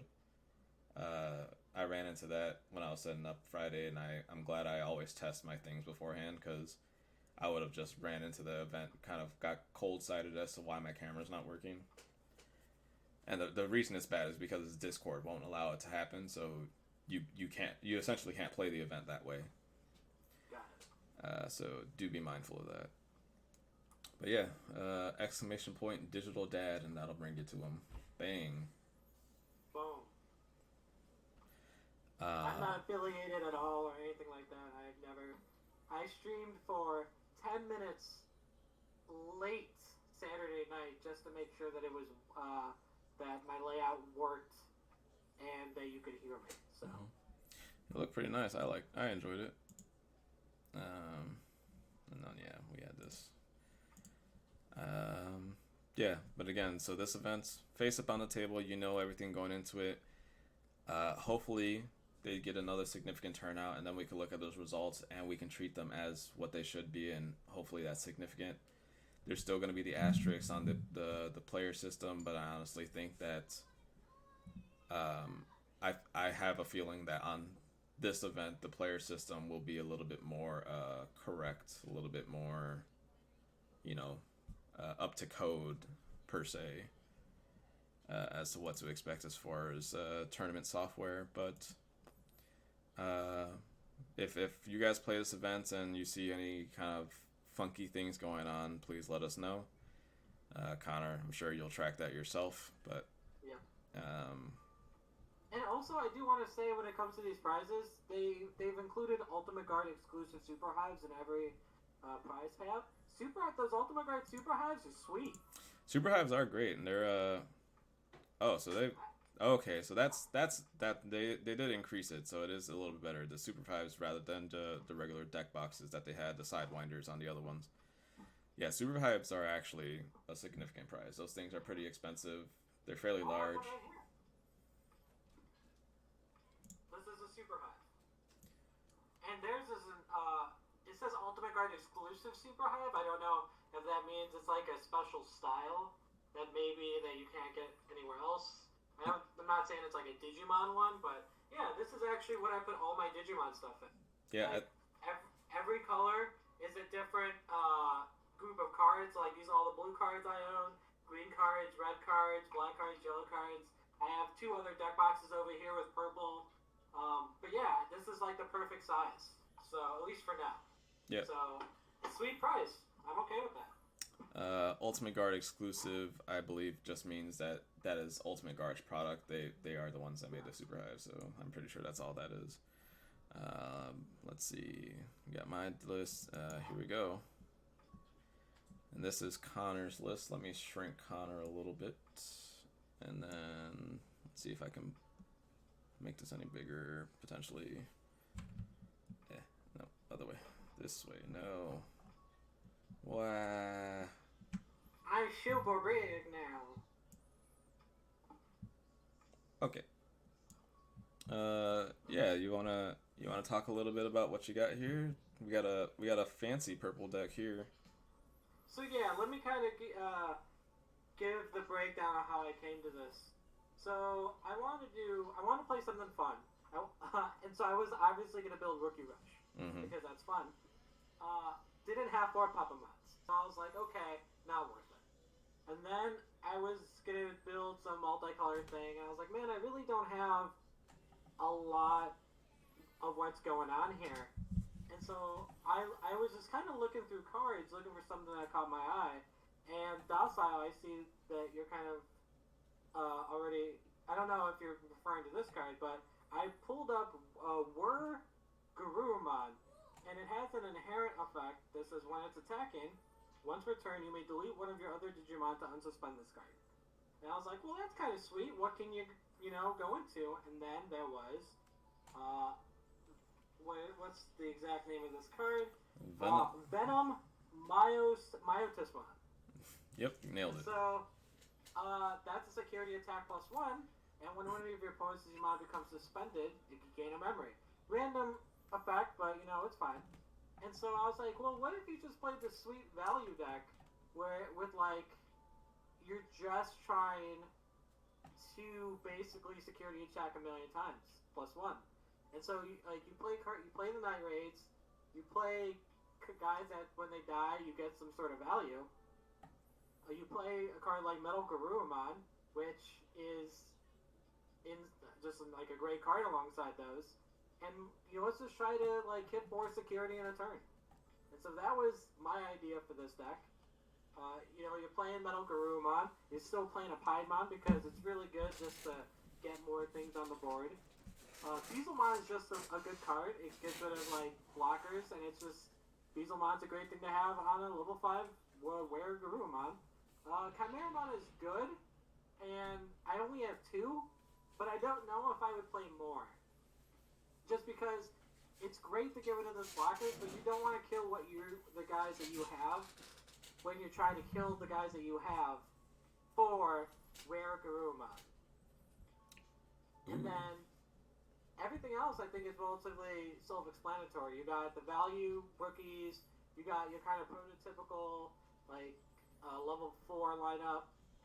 You got the regular Myotismon, just as kind of like an easy way to evolve into a 6. The deck is all about doing the security attack +1, so you play all of those that you have. I only have 3. And then you have one Millenniumon just because Millenniumon is sweet. And then, so this was kind of the deck that I thought up. I wasn't sure if I should play Heath Viper, but it seemed like it would be a fine deck. A fine thing. I wasn't sure if I should play 3 mats or just 2. This was kind of the deck that I had lined up, ready to go, but then I didn't wake up. And I'm not sure if it's too slow. It might be too slow, but I mean, this is why we play the game, right? I wanted to see if it was too slow. It might be. Godzilla, I think almost every deck should run 4 Tamers. I think it depends on the deck. I think it depends on how. We were kind of talking about this earlier, as I'm sure you know. How I don't really. While the mats are good, I don't think they could be as good as they could be. But I still think that I should play them just as a security check. But yeah, so this was going to be the deck I was going to play. I would probably play a second Metal Garurumon if I had it. I don't know if I should be playing a 3rd Night Raid. Yeah. I think this deck looks cool. I don't know if it's good though, but it looks cool. Yeah. The only things I would want to kind of change up on here, I want to swap those Beelzemons for Lilithmons or Piedmons or something like that. Only because you're not playing Imp, so you don't get the sweet line of evolving onto Impmon. And you're not a graveyard deck, so Impmon's not even that great. I do like the Tsukaimon in that spot instead. But other than that, I kind of like all the things going on. One thing that's not shown here that might be controversial is I am playing 2 Yammon and 3 Pagumon, and I think that I would have played 4 Yammon if I had 4 Yammon. Oh. Because, hear me out, before everyone screams at me in their chat, I don't care about drafting the top card of my deck. Yep. But you know what I do care? An incidental buff at some. Yep. So, this might be the one deck where 4 Yammon and 1 Pagumon is just correct. We talked about that a little bit before with some red things, where you talked about whatever red egg over Yokoman, I think, or Yes. I think it was like Koromon over Yokoman, something of that nature. But yeah, it situationally it makes sense. Yeah, I literally just finished saying you're not a yard deck, so don't play Impmon because you're not trying to mill your things. So that's actively you're just trying to actively avoid that.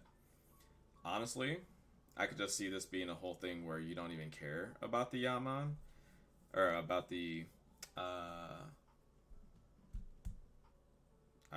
Pagumon. How do I forget? It's literally the most important card in my deck.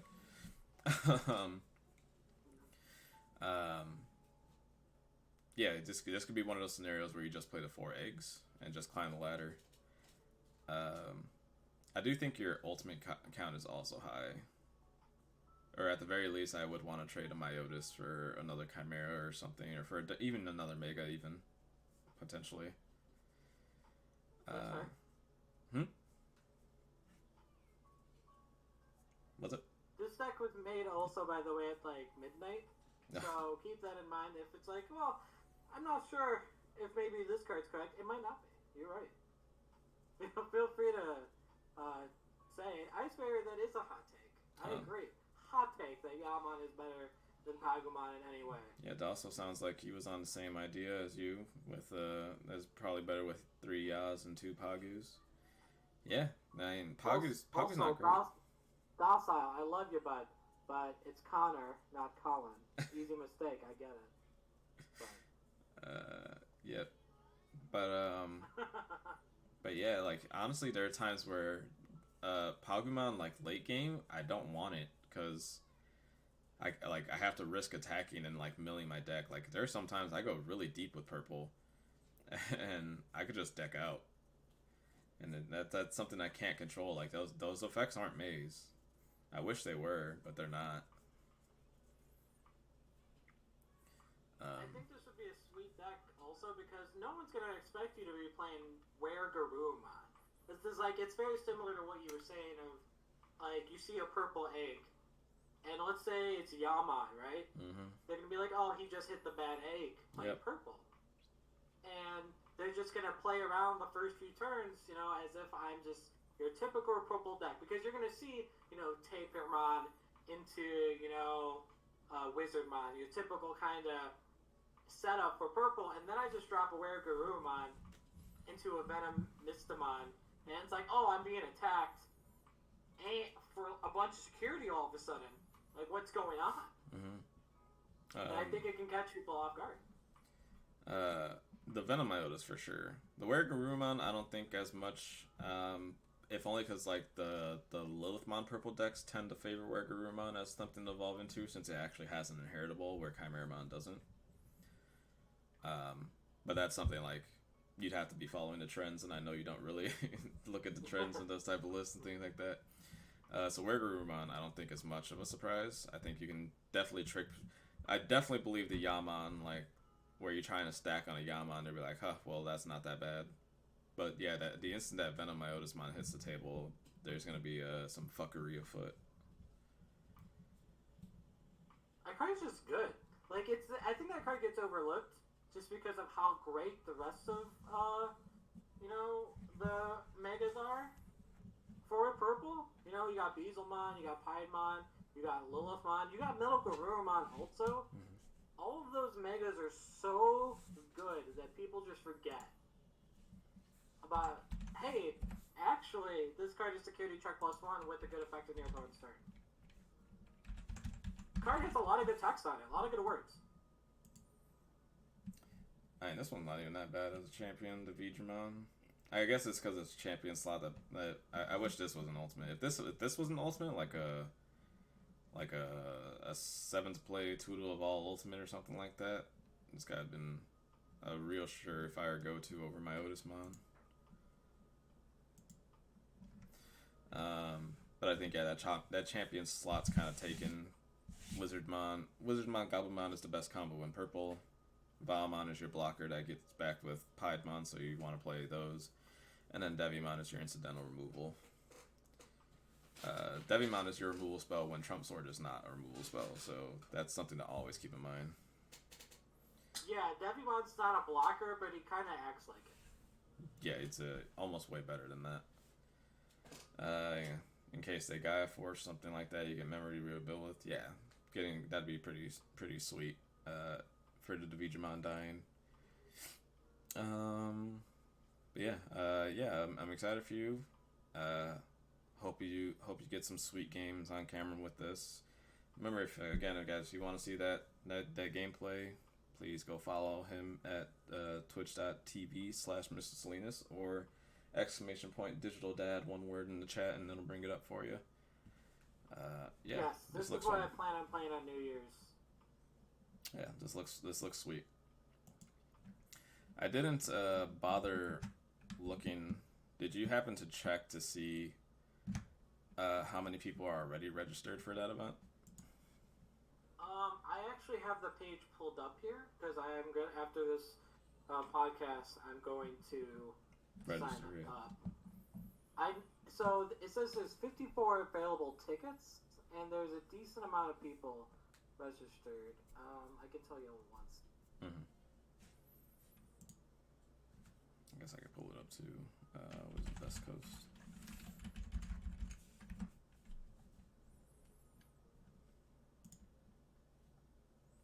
There are 75 people currently in the event. 75? That's a lot. Considering we still have 4 days to sign up, so yeah, it's gonna be a hefty event. It's gonna be significant results. Hopefully, they can remain significant and not be skewed in any way.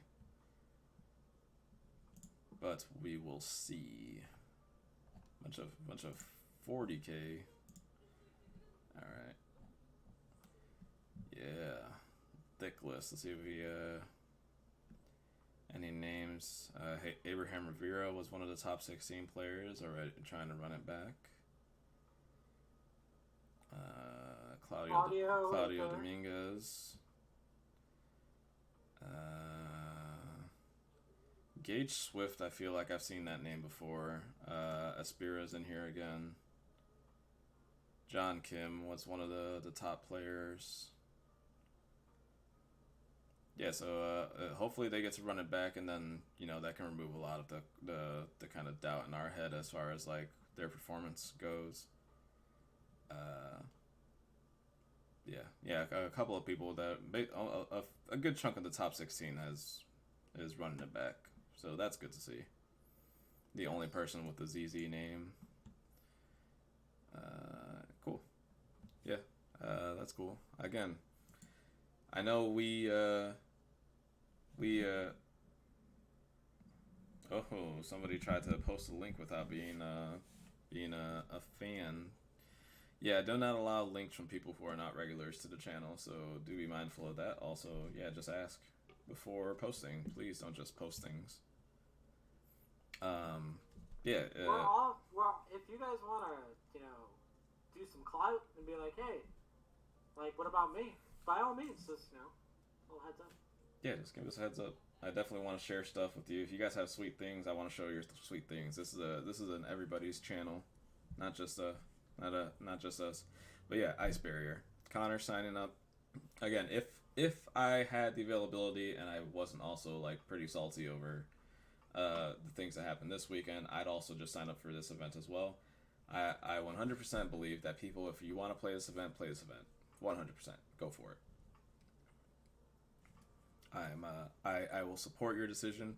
I wish you well, and I hope you guys can do well and get some sweet games that I can watch before going to bed, and I can live vicariously through you. I just will not be participating myself is all. But you definitely should if you have the chance. It's going to be a big event. Significant prizes on the line. Super Hives are a relevant thing. They aren't just deck boxes. They aren't just sleeves or play mats or whatever. Those Super Hives do have a monetary value that it is significant to resell them for. I think you can easily get like a $50 bill off a Super Hive. I'm pretty sure they're like $60 or $70. Yeah, they cost a pretty penny. I got mine for free, so nice. I'm not sure how much they actually cost. One of the pluses about working in the collections, Let's see. Yeah, I would love to do that. Oh, one of the fun things I got to do. Guard is currently selling them on their. God, did they not say how much they sell stuff for? What a rip. Probably not because they're wholesale. Oh yeah, that's fair. Well, okay. Well then, let's see. On Amazon, it looks like they're selling for around $58. So they're about a solid $60. So you can very easily get anywhere from 40 to $50 clean without depending on like how quickly you want to get it out of your house. Easy. That's easy money. I mean, docile. I'm all for that, man. Let's get a big watching group together and just crushing one of these webcam events. Absolutely. So I will say, I'm fully embracing all the things that have come with being an affiliate and all the things that I get to do now. Since becoming an affiliate, I've been able to add channel points to my channel, and I'm playing around with them now. But one of the things I want to get going is there will be a section for like a community thing that can be funneled for channel points, and essentially it's a channel point goal. It's not going to go live anytime soon, and if it does go live soon, please do not invest into it yet. Essentially what it is a 30-day window. I think it just happens through the span of the month, but it'll be a community goal that all of you guys can put channel points into collectively, and if we reach that goal, you'll unlock that perk from the channel points. And what I'm going to try and do is have it's going to be an expensive one. It's going to be 500,000 points to unlock. So it's going to require a bunch of viewers or a lot of time. But what will happen if we do hit that milestone is I will run an event. I have a long history of running events, as you know. I'm experienced in it. I have the means to make things happen. So if we can get the following and the fan base going, I will make sure that I'm using my influence to support the community and make sure that we have events that are running, and hopefully at a higher level of play, things, we can do things, figure it out. I'll make sure everything's run the right way the first time. But yeah, that's going to be something that hopefully I can get going, but it's going to require growth on the channel. I want my growth to be natural. I'm not forcing anybody to follow or, forcing anybody to hit that sub button. I don't want that. I want to know that you guys want that, because when it comes naturally from you guys, it's saying that you do enjoy the content that you're getting from us and that you want to continue to see it. And if you guys like it, I'm sure other people will like it. So if you know people that are interested in the game, or you have a friend group that you constantly communicate with, please just send them our way. Tell them to hit the follow and see when we're live. I think we do good stuff. Hopefully you guys see that too. And given that these podcasts are usually pretty frequently 10-ish viewers every week, suggest that you guys do enjoy what we're doing, and I want to make sure that I'm constantly giving back. That's been my MO this whole time. We need to make sure that we're providing good content for everybody and not just making select content for people that like following people. Like I don't want to make content where it's like I'm the best player. Like, no. I want us all to be the best players. Let's all have a good time. Let's all have really good games. And it's also the kind of content where, we're not going to try to keep secrets. There's a lot of articles, and I'm not going to name names, but there are definite article series out there along the lines of, if I were to play this weekend, what it would be. And you just know it's complete BS when you read it, of like, you're not going to play this deck. Like, every event that you've played this one deck and you've done really well with it. But the one event you're not going to be at, you're going to play to something completely different? Come on. We're not trying to BS here.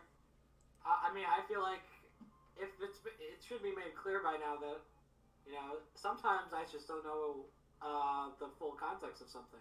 So that's why we talk about it. And that's important. And we're not trying to make anyone feel dumb because they don't know something. We're here to teach, we're here to learn, and we're here to grow. And I think that's very important. Yeah, growth. Growth is the overall theme for the Digital Daddies. We are your daddies. We want to teach you. We want to learn with you. But you know, parents learn from their kids all the time. Yeah. Yeah. So I think we've had a pretty productive podcast. How do you feel about this week? I thought this week was great. I thought it was smooth. I'm a fan. I'm a fan of what we did today. Yeah, I hope you guys also enjoyed what we did today. Some housekeeping things I want to kind of go over. I will be hopefully making a new continuing ongoing series for this channel. We will be utilizing our channel's emote face, one Miss Emily Willis, or at is twitch.tv/youremini. It's my girlfriend. She is interested in all the progress we've been making and wants to, you know, get a little bit closer into our world. So obviously the thing that we can do with that is just make a tutorial series. Something that I will openly admit is that I am bad at teaching people how to play games. And the reason for that is because I'm so used to thinking about games at a higher level than the casual tabletop players. Hell yeah, dump those Emily's in the chat.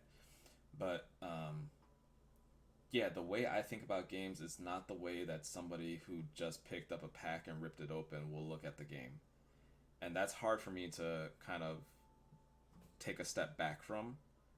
So I really needed to think about how I wanted to do this series and how I can do this in a way that Emily can learn the game and we are as close to an even platform as possible.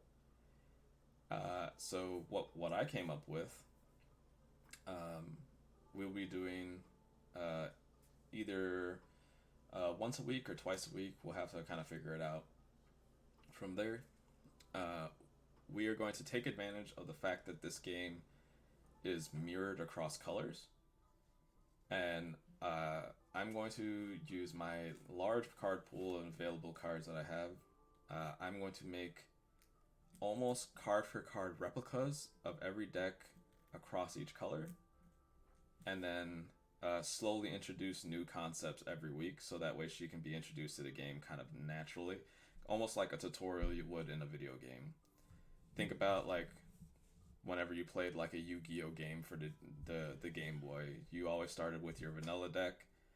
Then slowly you would get like your spells and your trap cards, and then you know you start getting your big boss monsters that you know you've been waiting the whole game to unlock type things. So we're gonna start very simple. It's just gonna be 55 vanilla decks. So the only effects will be our eggs. Every other card in the deck is going to be straight up vanilla. No options, no tamers. It's just going to be card for card Digimon vanillas. Next week, we'll introduce something like blocker. Something that every deck has. A new thing that we need to integrate and now play around. Then the following week, we'll integrate, you know, tamers, options, so on and so forth until we get towards the end, you know, the wind down of the series where hopefully she is a fully developed Digimon player and she's playing with decks in their completed states. So decks, think like Omnimon Blue, and she will learn that like because of her vanilla deck, she knows how to climb a ladder. Because that's the only significant thing that's going to happen in the vanilla mirror is that we need to climb the ladder, draw cards, out advantage. And then hopefully, little by little, she'll understand these things, and we can go from there. But that is my initial concept of this series. Hopefully, it pans out the way I think it'll pan out. And we get to use Emily as clickbait, which is number one priority for us. That's just a pro gamer move. Yeah. Do you see? I have 3 emotes available. 2 of them are locked behind uh tiers of subs, which I believe you guys don't even have access to from me yet. Like I don't think anybody can hit me with a tier 3 sub or a tier 2 sub or whatever because I haven't been an affiliate that long. But the emotes are there. We'll see. I'll pop them up. Bang, bang, bang. You guys only get one of those right now. The other 2 will come later. But they all exist. The reason Emily's number 1 is because it's Emily.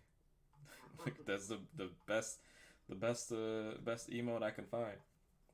But that Caius one's pretty good. Oh, people can hit me with the tier 2 and tier 3 subs. That'd be dope.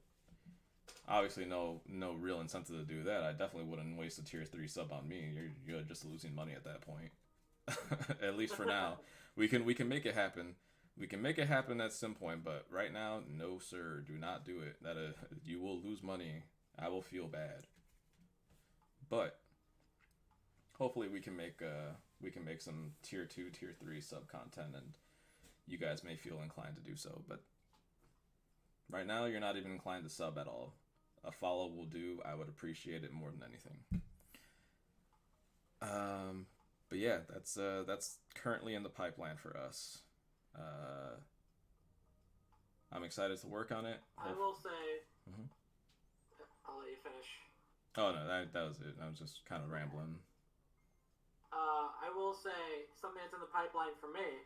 Mm-hmm. We've talked about a little bit earlier that I'll be streaming events pretty soon. I have a layout pretty much already set to go. And I would like to also stream some other stuff that's not Digimon. Digimon is great, don't get me wrong. But, maybe streams. I have a lot of random interests that I think people would like. I haven't figured out a way to distill it, and I've been thinking a lot about this over the last week or two, and I think it's going to come down to, make a YouTube channel, put all of it in there, and just blend it together and make people drink it.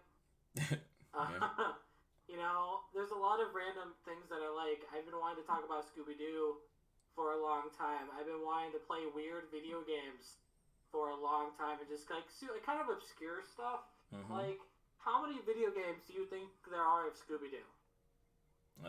Far too many for me to care about. There's 17. Jesus Christ.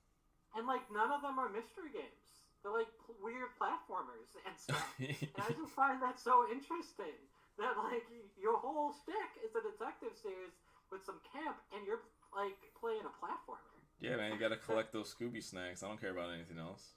Exactly. And so stuff like that interests me, but also I'm really big into wrestling. You and me both are big wrestling fans. Rest in peace, Brody Lee. That one hurt. That one hurt. I haven't felt this bad about a death in wrestling since Guerrero. Dude, I've always been a Luke Harper advocate. I thought he should have had a championship run. I thought there was an opportunity for it, and then they cut him down. Mom, I'm not saying that these platformer games are bad. I just think it's interesting that they exist. And there's other stuff too. I really before I moved to Seattle, my main source of income was retail arbitrage. Which, for those who don't know, is going to Targets, going to Walmarts, going to your local Goodwills and Salvation Armies, buying stuff and selling it on eBay. That stuff is fascinating to me. Yeah. And I would like to do some stuff with that. I have, like I said, a lot of random things, and I'm trying to just sort it all out, and hopefully I'll have something more soon. So those are the ideas that I have in my head, and I'm hoping to be able to, like I said, put it all in a blender soon. First thing first, though, we're going to switch this Digimon on Saturday. First thing first. Yeah, I actually do think I don't know because I don't actively look for that type of stuff, but I don't know if the market is missing something like a haul channel for people like us where we're just gonna look for whatever's on the shelf with a discounted price tag, and we know we can get more than what it's being sold for at the store for. There's a lot of channels out there that try to do stuff like that, but most of the people who are behind the camera are just not interesting, or it's all about. There's a program called Amazon FBA, which is like what you do if you're like at the very top tier of all of that.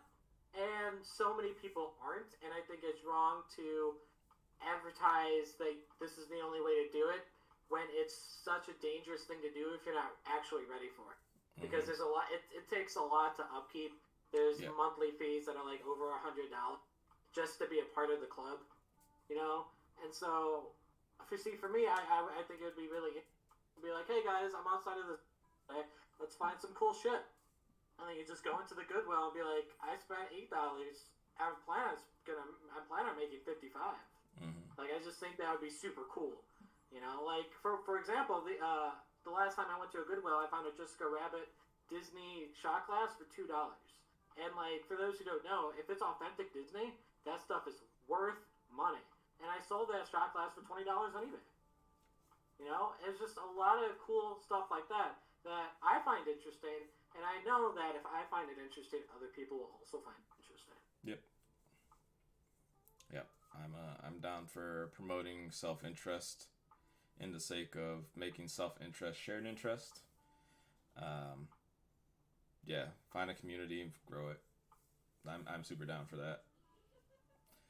I think I've trapped our house guests long enough, so I would like to free them of their prison. Connor, thanks again for another great podcast topping. Thanks for all of you for joining, all of our new followers and subs. I appreciate all of you so very much every single time I'm streaming. You guys make it worthwhile to me, and I can't wait to get to that event on the 16th for H Gaming. I'm gonna try and sneak in a random weekly event. I saw somebody we played during the core TCG event, Gyro-Sean, Pokemon player, currently working on Digimon on the side. He was streaming a local event that I had thought about playing before, but I wasn't sure about. But it sounded like he was having a good time with it, and he was streaming. I was watching that right before we started this on. I was in his chat deep. He gifted a sub, so hope I can do that back for him. That would be great. But yeah, that event looked like it was super chill, super, like a standard thing. The Discord, they pair you, join a room, blah blah blah, go. So hopefully do that, do a little bit of testing that way, and I think that'll get some content before the podcast starts next week. Can't wait for next week. Hopefully you have a great results this weekend. We can stream that a little bit. Hope that works out for you guys. Cool. Sweet. You got it. Thanks for stopping by, guys. Everyone have a good night. Awesome. Have a good one, guys.